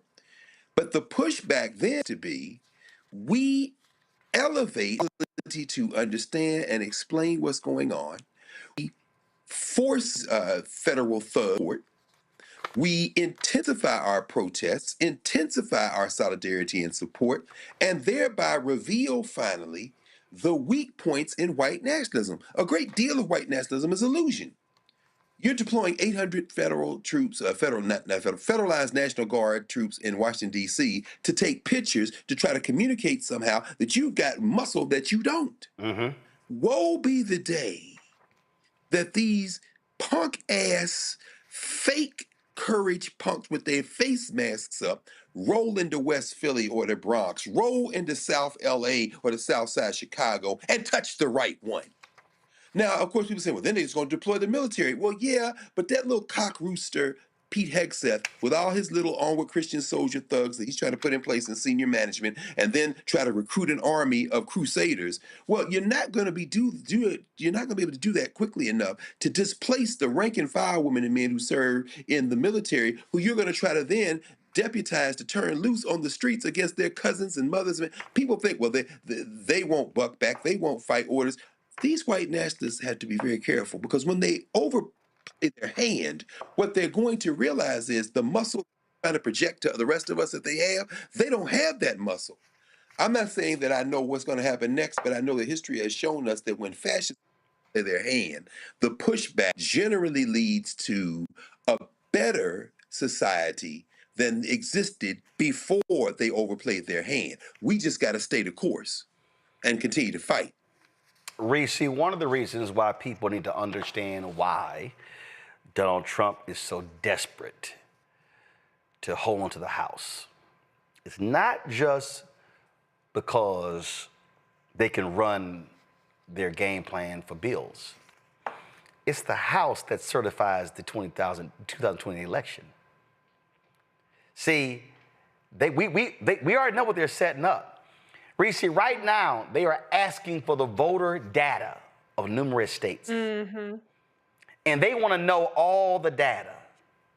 They are setting this thing up to where they can control the certification of the election. And in the case of a tie, the House decides who wins the presidency. Folk got to understand the long game. There's a reason why they are desperate. They ain't talking about, man, we got to make sure we keep the Senate. No, they are like, I need to change them. Charlie Kirk would put a tweet out blasting the Indiana governor and the Speaker of the House because they won't redistrict there. They are trying to grab every seat that they can because they fear Donald Trump's economic policies are going to cause them to lose. And they're like, man, can we guarantee 5 in Texas and Indiana and Missouri and some in Florida and Ohio? They are trying to find 10, 12, 15 seats because they think they're going to lose at least 15 next November. And they normally would. Absolutely. I mean, the results are already fucked up. I mean, look at what's happening with inflation. Look at the jobs reports. Now they're going to not even report the jobs, which, by the way, the new statistician is a J6er. Okay. So they already know that when people feel like this government shit ain't working out for them, Donald Trump got his ass was booted last time, and the Republicans were booted last time. So they know that there are normally consequences for bad policies like what this bill is, a big, ugly bill and the fiscal year 2026 budget. The question is, does their version of the world exist in which they think that they can gerrymander and they can count on Latinos to stick with them, despite the fact that they folks, I know they're not monolithic, but that Latinos are getting their N-word wake-up call, that they're getting racial profile, and the good ones is finding their ass detained by, bye, see you later, or mistakenly deported, or in detainment camps dying. They're banking that them Latinos are still going to be like, well, I'm still close enough to whiteness where I'm going to stick with the Republicans. Or does the world in which Dr. Carr, bless you, Dr. Carr, I hope you're right, that this comes to a head to what you're talking about. Which one exists? That's the question I don't have the answer to. So far, the evidence has pointed to the world that Republicans believe that we live in, where disinformation and gerrymandering will solidify their rule long enough to keep cheating, lying, and stealing to stay in power. I genuinely don't know which one it is, but what I do know is that these policies are so bad that it's going to be inescapable for the vast majority of Americans. And there are going to be tens of millions of more people who have some kind of incentive, life or death incentive, to get out there and vote. The question is whether they do it or not. And that's the point, Greg. And they want us, they want black people to be so frustrated, so upset, have so much discontent and so much anger that we don't vote. They want us turning. And see, when I call out black state reps, I'm actually trying to call them up. I ain't trying to call them out. I'm trying to call them up. I'm trying to fortify them, because what I need them to understand, when they fight, folks say, oh, you fighting for us. Now then they say, how can I get in the fight? But when people see folk capitulate, then their shoulders slump. See, folk don't mind losing a fight when you fight back. What people hate, Greg, is to see you lose a fight and you never swung one time.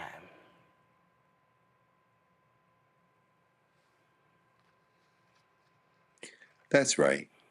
Roland, that's right. I mean, brother, as as you walk through history consistently, as we think about these historical moments, the patterns are clear. The patterns are clear. You know, we were talking, you and I, a couple of days ago, word coming from Kentucky about the death of Rahman Ali, the only brother of Muhammad Ali, and the family is trying to raise money to pay for the funeral. It's really not a good situation. But Muhammad Ali comes to a man who was vilified, a man who was hated in America, but a man who was loved by black people. It's not coincidental that Muhammad Ali, who was in the Nation of Islam and then wasn't in the nation but remained hated, a man of principle, charismatic, a winner in all levels, an athlete, that he rose to prominence at a time when the Civil Rights Movement and the Black Power movement was at its peak in the mid to late 60s and through the 1970s, at a time when black movies and black entertainment, whether it be music, whether it be films, even comedies like Piece of the Action, Let's Do It Again, certainly projected a pro-black message, derisively and contrafactually, as far as I'm concerned, called blaxploitation films. Well, you know, what these convergences of pop culture politics help us understand is that, you know, let's just say, and I'm not saying that this will happen because I doubt that it will, but imagine if Meg out of Houston or Beyonce out of Houston made the call that you just made tonight and told those legislators to stay strong. I'm not saying that it would change the decision of some of the legislators who may return, but I am saying that it would send a message and people might look at it different, a little bit different than a political.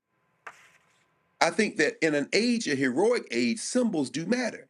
The governor of Maryland, for example, has said, you're not coming to Maryland and federalizing the National Guard with my permission, sir. And guess what happened? The mayor of Chicago, hold on. Guess what happened, Greg? Greg, hold on. Greg, I know there's a delay. Greg, hold on. There's a delay there, so hold on. And guess what happened today? Trump was going off in the Oval Office on Governor Wes Moore, because Wes Moore went on Fox News, he went on CNN, he went everywhere, and he said, unlike you, I put the uniform on. And then he's coming out, oh, he's not qualified to be POTUS. because he's scared of that black man. Greg, go ahead.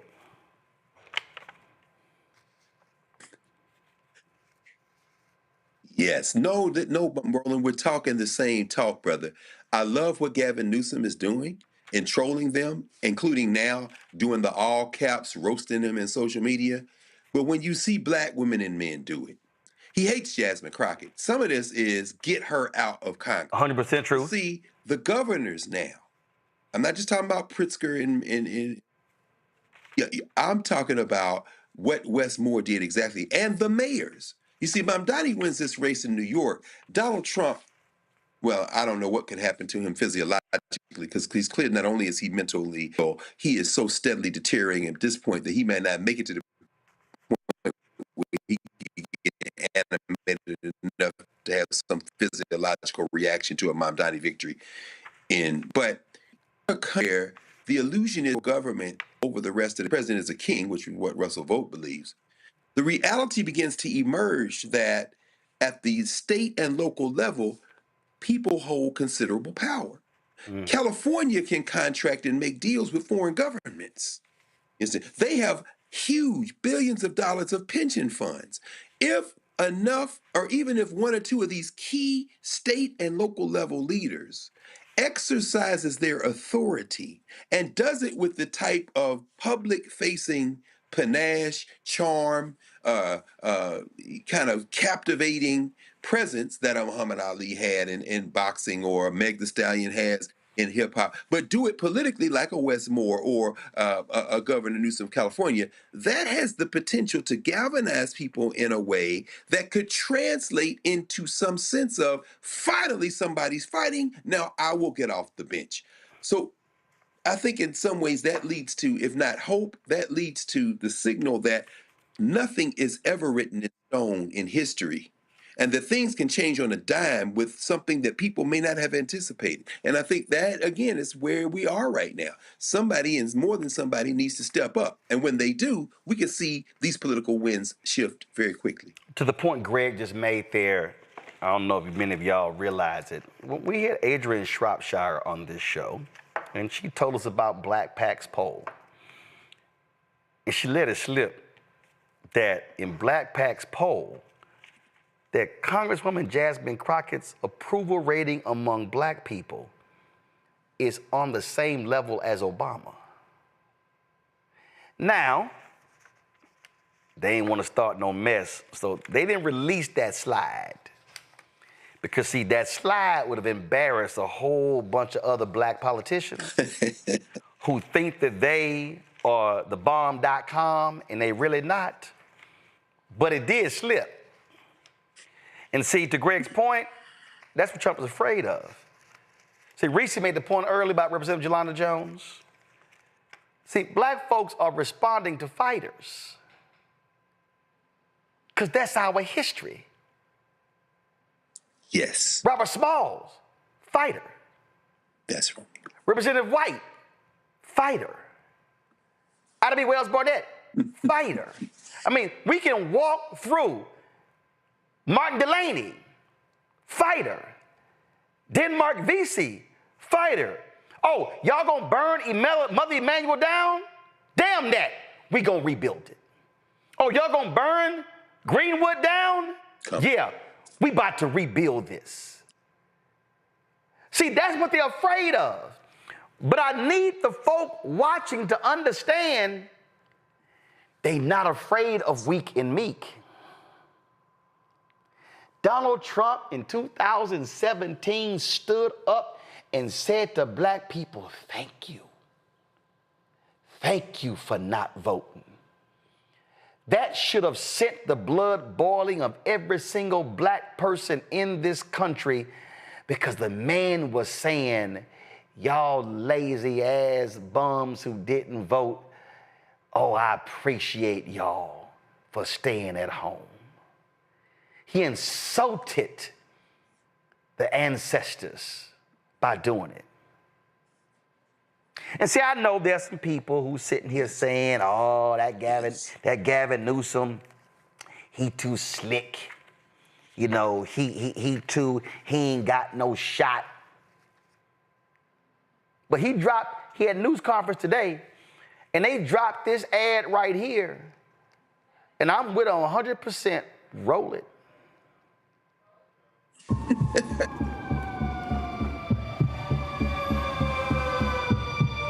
It is a 5-alarm fire for democracy in the United States of America. Donald Trump, who's trying to light a torch on democracy, continue to try to rig the election. His agenda is failing. This presidency is failing. He knows the headwinds in a midterm.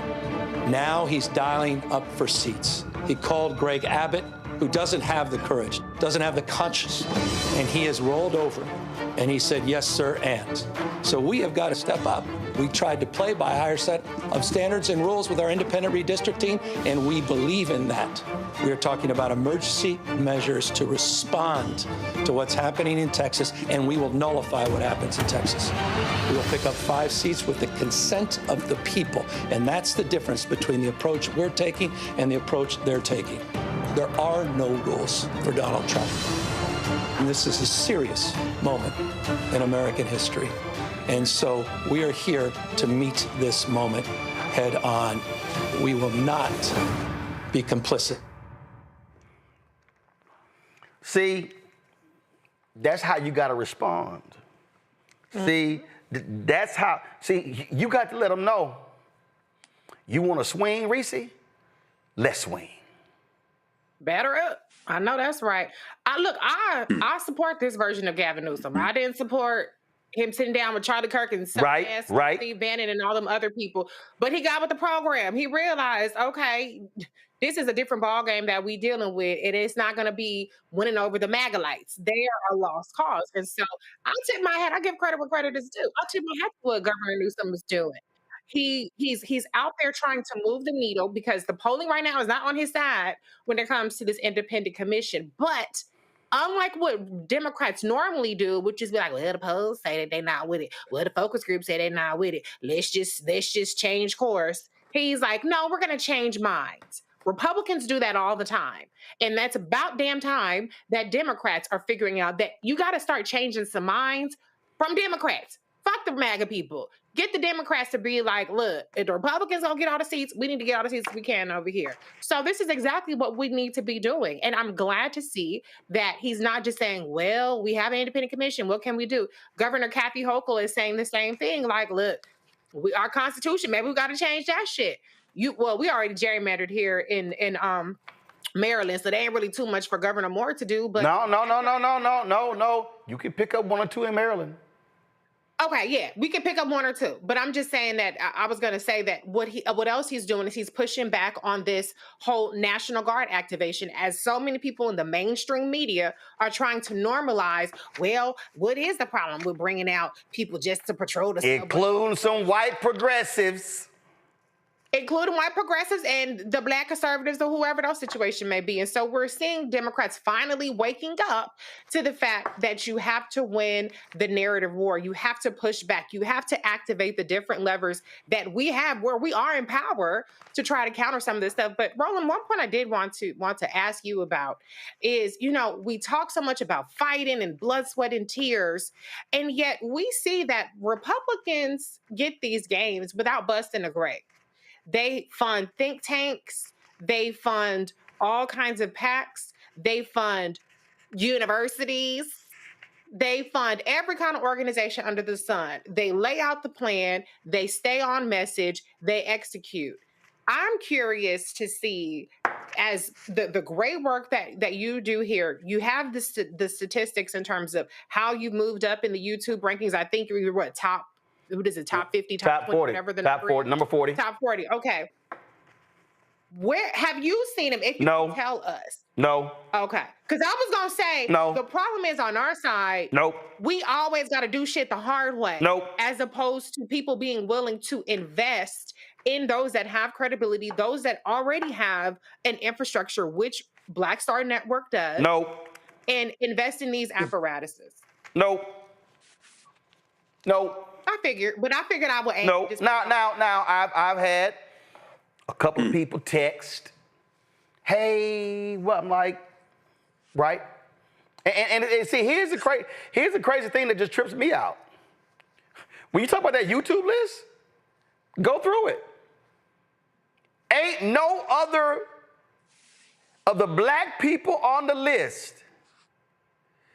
is one black conservative dude, and I think, frankly, first of all, I think his numbers are bullshit. I straight up, because you can't tell me you got a total of 805 videos on YouTube. We got 23,000 videos on YouTube, and then you're in the top 40, and you only have 15,000 Instagram followers. You only have 10,000 Twitter followers, and you only have 100,000 TikTok followers, but you in the top 30 on YouTube. Yeah, I ain't buying them numbers. That sounds like some Carlos Watson shit to me, but that's another story. But to your point, and I ain't gonna say the name, but you got one billionaire, multi-billionaire progressive, and a staffer said they scared. Yeah, she got. You know, I love watching the show Billions. Mm-hmm. And I was rewatching the other day. I went back. I don't know why I decided to go back and just watch the beginning of Billions. And I said, and I literally forgot why Bobby Axelrod and the U.S. Attorney, I forgot why they clashed.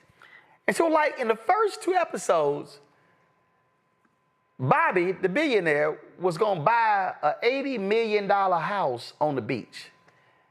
And the U.S. Attorney said how bad it's gonna look, and told him, don't you buy the house. And then they went to Bobby and said, Bobby, it ain't gonna look good, you buying the house. You shouldn't buy the house. And then Bobby decided he wasn't gonna buy the house. And then the U.S. Attorney, played by Paul Giamatti, said to him, yeah, don't you buy that house. and Bobby said, you know, what's the point of having fuck you money if you never say fuck you? Here's the problem to your point, Reese. The black billionaires, the white billionaires, who got 4, 5, 6, 7, 8, 10, 20 billion, they scared of Trump. The only one who ain't scared of Trump is George Soros. And here's the crazy part. George, the guy who used to be the top investor for George Soros, is Donald Trump's Treasury Secretary. So George Soros, he don't give a damn about them. But what you just said, Reese, is a bunch of these folks, they're scared. They're scared. I'm telling you right now, I was at the Black Women's Expo in Chicago. Massive number of sponsors who were there last year, not there this year. Mm-hmm. They came to Mary Green and said, could you take black out of the Black Women's Expo and just call it the Women's Expo? Straight up. Companies are scared. Greg made the point earlier, Harvard buckling. Donald Trump said, I am going to take the power of this office and I am going to attack every single institution and I am going to bring all of them to heel. And he says, I'm gonna attack academic, I'm gonna attack media. So Disney settles, CBS settles, they all settle, and now they're all scared. And I had to, and all this is happening, and you're sitting here going, well, damn, your ass got $5 billion, you got $10 billion, you got $20 billion, and you scared? And that's what's going on. And after all that talk, Reese, about, how we need to fund the infrastructure and we got beat this, that, and the other, silence. Silence. Crickets. Crickets. And I'm sitting, and I'm talking about, I go to all the institutions, labor institutions, all these other particular groups, and I'm just sitting here saying, okay, all right, let's see what y'all gonna do for 2026. And see, Reese, I done already made it clear. I done made it clear, Greg. If y'all think that I'm going to take a crumb and go, this is a great meal. I said, I will keep my black ass at home and do the show from the crib.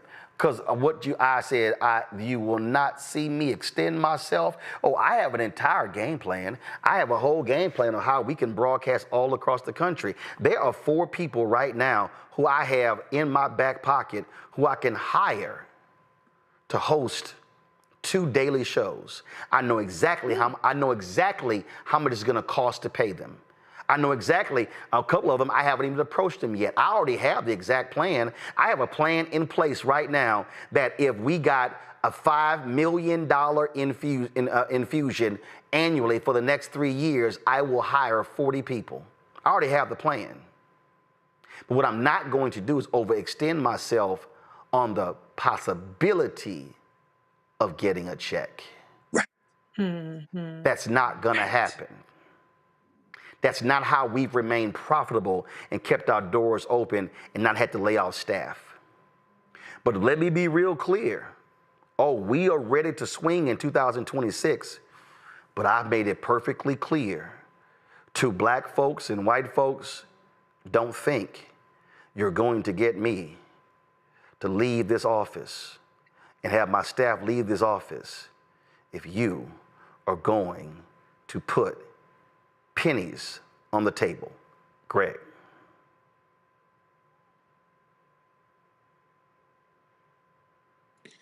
I mean, Roland, you just laid it out, brother. I think, and it's interesting, and I've said this before, the day after the 2016 election, when I was still responsible for the College of Arts and Sciences freshman seminar at Howard, we devoted our regular noon to 1 p.m. hour with over 1,000 first-year students at Howard. We opened the doors of Cranston Auditorium and invited everyone in to have an open conversation about what had happened, because this is a bunch of 18, 19-year-olds who had never been through something like this. What I reminded them of, and what my colleagues reminded them of, we had a panel of folks talk to them, is that it is in these moments that the heroes appear. Ida Bell Wells appeared not at a high point in African experiences in the United States, but during the nadir. This is the point where you see the heroic figures. Black Star Network is not going to bow or buckle. CBS has destroyed itself, and you know this better than I do, brother, because you're a businessman. The concept of goodwill in business doesn't have a dollar figure attached to the value of a business. It is the intangible character of the business that translates into value when you can rely on it. Ain't nobody checking for CBS now. What you did to yourself through 60 Minutes, look at ABC. It starts with George Stephanopoulos and a little bit of payment, and then it continues and trends forward. When you call yourself appeasing and bowing down by what you did to Stephen Colbert's CBS, and then you've got this religious zealotous clown, Brendan Carr, at the FCC, who's not satisfied. You got them, as you mentioned at the beginning of the show, trying to swap out the PBS, this right-wing online curriculum development business. At the end of the day, the Black Star Network's strength is in its truth-telling capacity. As these things continue worse before they get better, more and more people will look to those places that they can rely on to tell the truth. Donald Trump was called the best friend by the person who's a convicted child rapist. He's my best friend. He's my best friend for 10 years. His henchwoman, who participated in these sex crimes, is now been moved to a minimum security prison, and clearly that they're lining it up for her in exchange for not opening her mouth to walk at some point. But one thing is clear. If you're going to report this in some kind of both-sidism, some kind of bizarre propping up of a madman, a convicted felon who fomented the worst case of violence in the history of Washington, D.C. on January the 6th, 2021, then you've lost all credibility. You call a spade. You tell the truth as you see it. You surround yourself with truth tellers and continue to ply forward. You don't have to worry about having to do the show from the crib. Because guess what? That's the thing where people say, if you touch this one, we've got something for you. This is a heroic age. And when we back, finally, however long that period is in the future, when we look back, we will see that the Black Star Network will be among those entities that rose to the occasion. And that's how you determine how you win. You don't determine how you win by who doesn't think you can win and makes deals. You determine who wins by who tells the truth and who is consistent. And that's how you move forward. The other day, a friend of mine out of New York, prophetess Etna Johnson Sneed, I was talking to her, and she said, Roland, let me be clear, touch not my anointed. She said, when you know you are doing what God's will is, she said, I dare those to try to come after you because they're touching one of God's anointed. And see, there are a lot of our people who are afraid. Y'all, at the top of this show, y'all heard me vigorously push and prod and challenge my frat brother, Ron Reynolds, the chair emeritus of Texas Black Legislative Caucus. And see, when I was speaking about that, and people were asking me, somebody said, man, well, where all this come from? I said, it come from my grandparents, it come from my mama and daddy.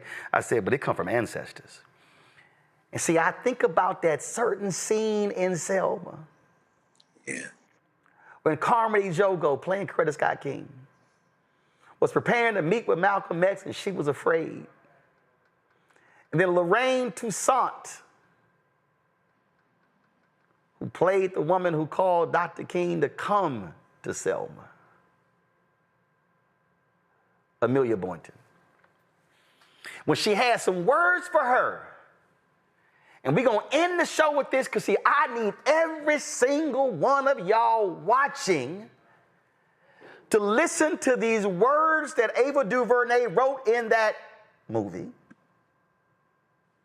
And she should have forced the hand of that white writer to say, no, it's going to be a co-writing credit on this movie because he didn't write these words. I need everybody who's scared. I need everybody who's afraid. I need everybody who's unsure. I need everybody who's like, I don't know, man, I ain't like you. I don't know. I need you to listen to this because these words, and I was this way before the movie, but these are the words that resonate in my soul every single day. It causes me and others to say, no, we ain't backing down from this fight. I need y'all to listen to this. I'll tell you what I know to be true. It helps me in times when I'm feeling unsure, if you'd like. Please do, Ms. Boynton. I know that we are descendants of a mighty people who gave civilization to the world.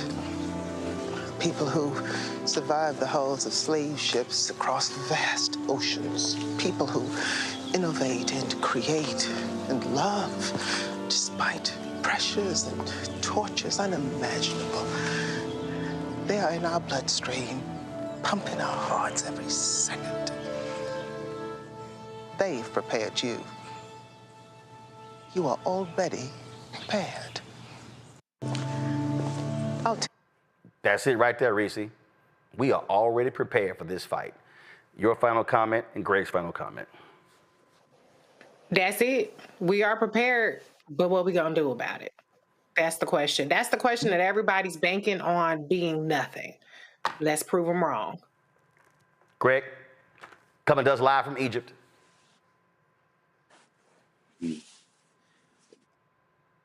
I echo Roland, and that's why I'm here. That's why I'm here with about 130 people from all over the United States and from the continent of Africa. A shout out to my man Yopareka Somé, one of the, if not the baddest Egyptologists on the African continent, who's come to us from Kenya. We're here for the very reason that we just heard Lorraine Toussaint portraying the great Amelia Boynton Robinson, what she said. We are the descendants of the people who gave the world civilization. In fact, we are the descendants from the people who gave the world people, the first people. Every person who ever walks this earth, no matter how crazy they have become, you came from the womb of an African woman if you trace it back far enough. This is light work, what we're facing right now. It doesn't mean it's not lethal. It doesn't mean it's not dangerous. It doesn't mean that it won't be easy. But it does mean that we've seen much worse. And that the worst that we've seen is in recent memory and recent history. All we have to do is remember, as Marcus Garvey said, what people have done, people can do. And remember that your people are the people that made people possible, that created everything, that laid the foundation for everything that will ever be on this little ball we call Earth, and that we can make the changes necessary to transform the society we live in. We've done it before, and we can and will do it again. Folks, y'all have heard me on this show often reference my parents and the work that they did. And you've heard me talk about that. Earlier, I was in a chat. We were having this conversation. And I was saying to them repeatedly why this is personal to me. What did I say earlier? I'm 56 years old, 57 in November. 7, 8, 9, 10, 12 standing outside of election polls at the Clinton Park Recreation Center, handing out campaign material for whoever was running, who my mom and dad had told us we gonna hand stuff out for.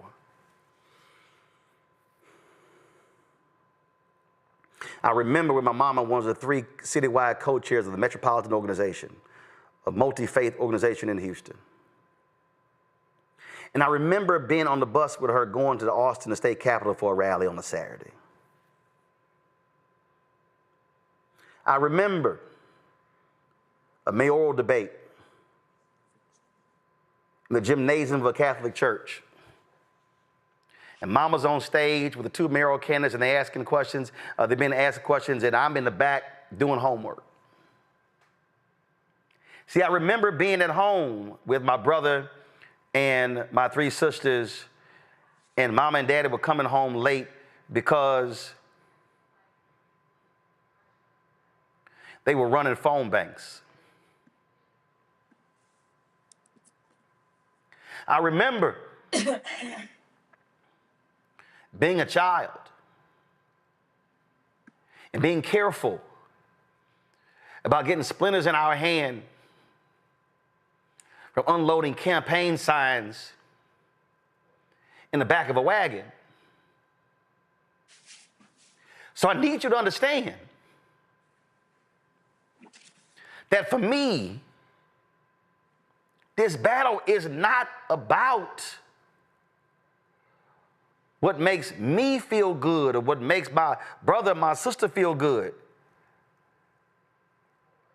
I need black people to understand that whether we are in Texas or North Carolina or Georgia or Alabama or Mississippi or Arkansas or Louisiana or Illinois or Missouri or Michigan or Wisconsin or California, in any of these states, that literally what we are doing right now has an impact on a black child that is yet to be born.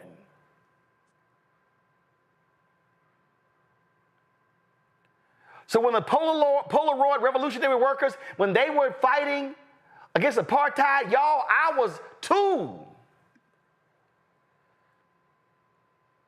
And it wasn't until I was in college when Nelson Mandela got released. These folks lost jobs. And when we're sitting here right now, talking about planning our next trip to Martha's Vineyard, going to Cannes in the south of France, talking about what our plans are for homecoming at HBCUs. I ain't got nothing against none of us having any fun whatsoever, but I take it back to what Harry Belafonte said when I sat with him. that he thought was going to be one of his. He literally said to me, he said, the reason I made it here, I didn't want to come. He said, because this is likely going to be my final interview. It wasn't. He didn't pass for several more years, but he actually thought it was. Because when it was over, we were talking privately. He said to me, Roland, I love the South of France. He said, but the reason I'm still here, because I am here to fight to make real what they put on paper, because this is also ours. And so I don't give a damn if those fascists are 2 blocks from right here. Somebody said to me, man, ain't you scared of the MAGA people? I said, we 2 blocks away. They know where we at.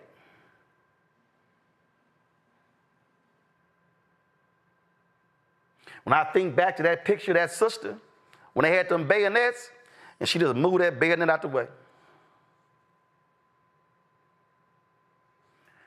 There's got to be something that black folks today give a damn about that is so real, that is so potent, that is so powerful, that they say, you know what, I got to block all that crap out because I got to fight for somebody I don't even know.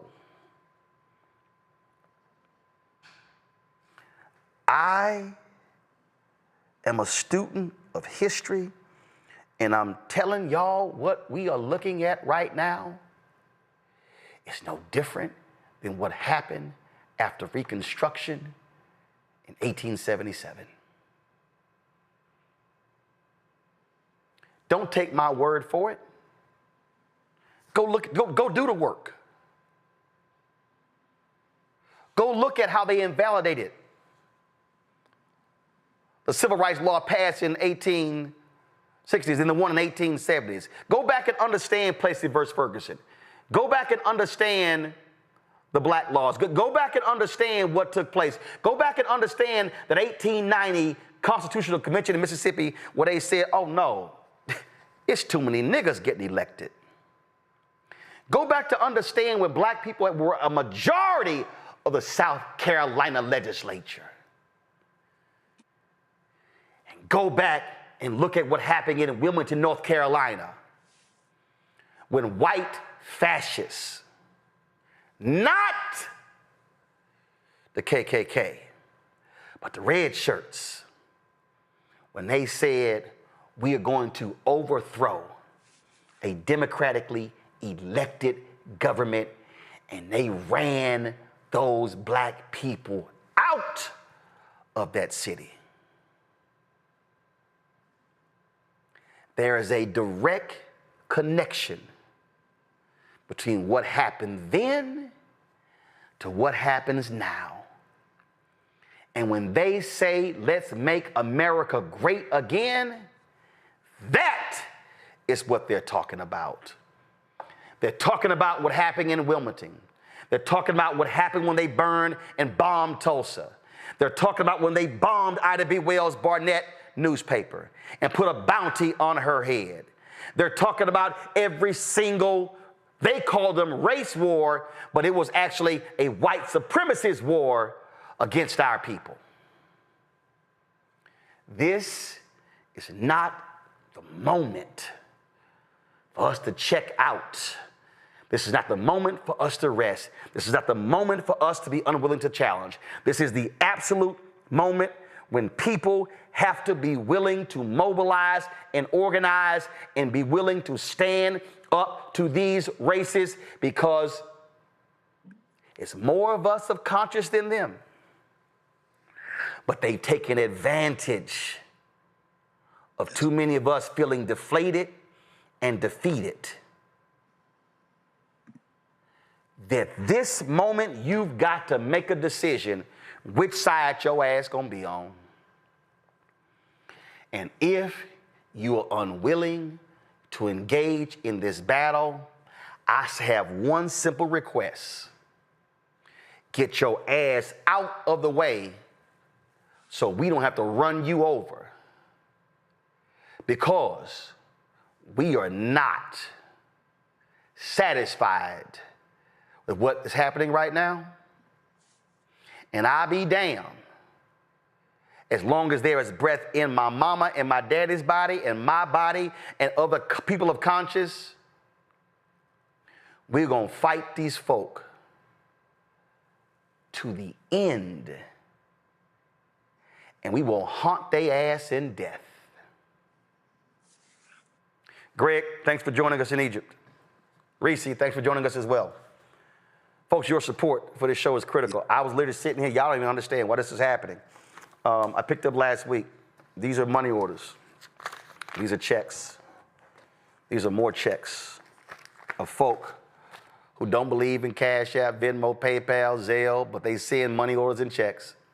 And I appreciate every single one. And I had to sit here and open the envelopes today. I had to sit here and sign the back of these envelopes. I got to take a picture of each one and deposit in. So it's going to take me some time to do so. So Etna Doggett, you sent me an email. I have your check. I know it was sent July 24th, but I told y'all when y'all send checks, y'all got to give us 2 months to process them because, y'all, it's a whole lot right here.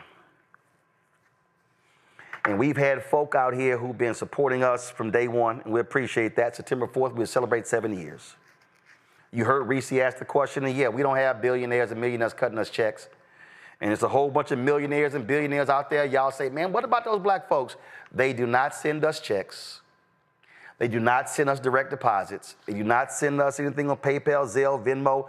We exist because of regular, ordinary folk who believe in our mission. And so if you support this show, you support this network, if you support us speaking truth to power, if you support us being able to pay staff and being able to afford the rent on this place and the live view and all those different things, if you support all of that, we need your support. I didn't say we want your support. We need your support. Because there's no other black-owned media company that's doing what we're doing. Not one. There's no other black-owned media company that has a nightly news, digital news show. Not one. We've got 4 other shows. We're trying to launch new shows. So your support is critical. If you want to support us, first of all, Cash App, what did they do? They changed their rules. So if you want to support us via Cash App, use the Stripe QR code. It's right here. Click the Cash App button and contribute. That's the QR code right there. You see it. If you hear us right now, go to RolandMartinUnfiltered.com and you can access this. If you want to send a check or money order, if you don't believe in electronic stuff, we'll do that. Make it payable to Roland Martin Unfiltered. That's how the bank account is set up. It's going to pay for all of our shows. P.O. Box 57196, Washington, D.C., 20037-0196. PayPal is R Martin Unfiltered. Venmo is RM Unfiltered. Zelle, Roland at RolandSMartin.com. Roland at RolandMartinUnfiltered.com. Y'all take a screenshot of this right now. Seriously, take a screenshot of this right now. And I want y'all to post, it's more than 4,000 of y'all on YouTube alone. I want y'all to post this on every single one of your social media channels. I've never asked y'all to do this. I want y'all to post this, take a screenshot right now. Post this on every one of y'all social media. Pull up the Cash App right now. I want y'all to take a screenshot of this as well. I'm gonna post both of these on my social media accounts. Y'all can grab that as well. Because I'm telling y'all, we are building something that's vital. Somebody says, Roland, take care of yourself. Y'all, I was on that treadmill today, 3.5 miles. We're going to keep doing that. I got a protein shake right here. I'm doing that right now. So you see it right here, so I'm trying to do that. But again, Cash App, use Stripe. You can use that QR code for credit cards as well. Take a screenshot, post it on social. Again, checks and money order, make it payable to Roland Martin Unfiltered. P.O. Box 57196, Washington, D.C., 20037-0196. PayPal is R Martin Unfiltered. Venmo is RM Unfiltered. Zelle, Roland at RolandSMartin.com. Roland at RolandMartinUnfiltered.com. If you have not downloaded the Black Star Network app, we want you to watch the show on YouTube because we generate more money there. We have the app as our backup in case anybody says we can't post our content. So download Black Star Network app on your iPhone, your Android phone, your Android TV, Apple TV, Roku, Amazon Fire TV, Xbox One, Samsung Smart TV. We want you to, of course, Get my book, White Fear, How the Browning of America is Making White Folks Lose Their Mind. Every dollar of that book goes into the show. You can get the audio version on Audible. I read it. Get that. If you want to support us with our swag, you want to get our shirts, all that sort of stuff, go to shopblackstarnetwork.com. We got rid of the other company. We're not using Custom Spring anymore. We have a new partner with our products. Go to shopblackstarnetwork.com. To support the black-owned products you see on my set right here, all of these are black-owned products right here. And they're all on the website. You can go to shopblackstarnetwork.com to see all those products. If you don't forget our audio podcast, we're on all the platforms. We use iHeartRadio. They distribute it out to Spotify, Amazon Music, Apple Podcasts, iHeartRadio as well. And don't forget, download the app Fan Base. We need to build up this black-owned social media app. I need all of y'all downloading this app. And if you want to invest, get more information at startengine.com/fanbase. Folks, again, I rock today purposely. This is the quote from Shirley Chisholm, unbought and unbossed. That's who we are. That's how we roll. We can win, but you cannot win a fight if you do not fight back. I'll see you tomorrow, right here on the Black Star Network.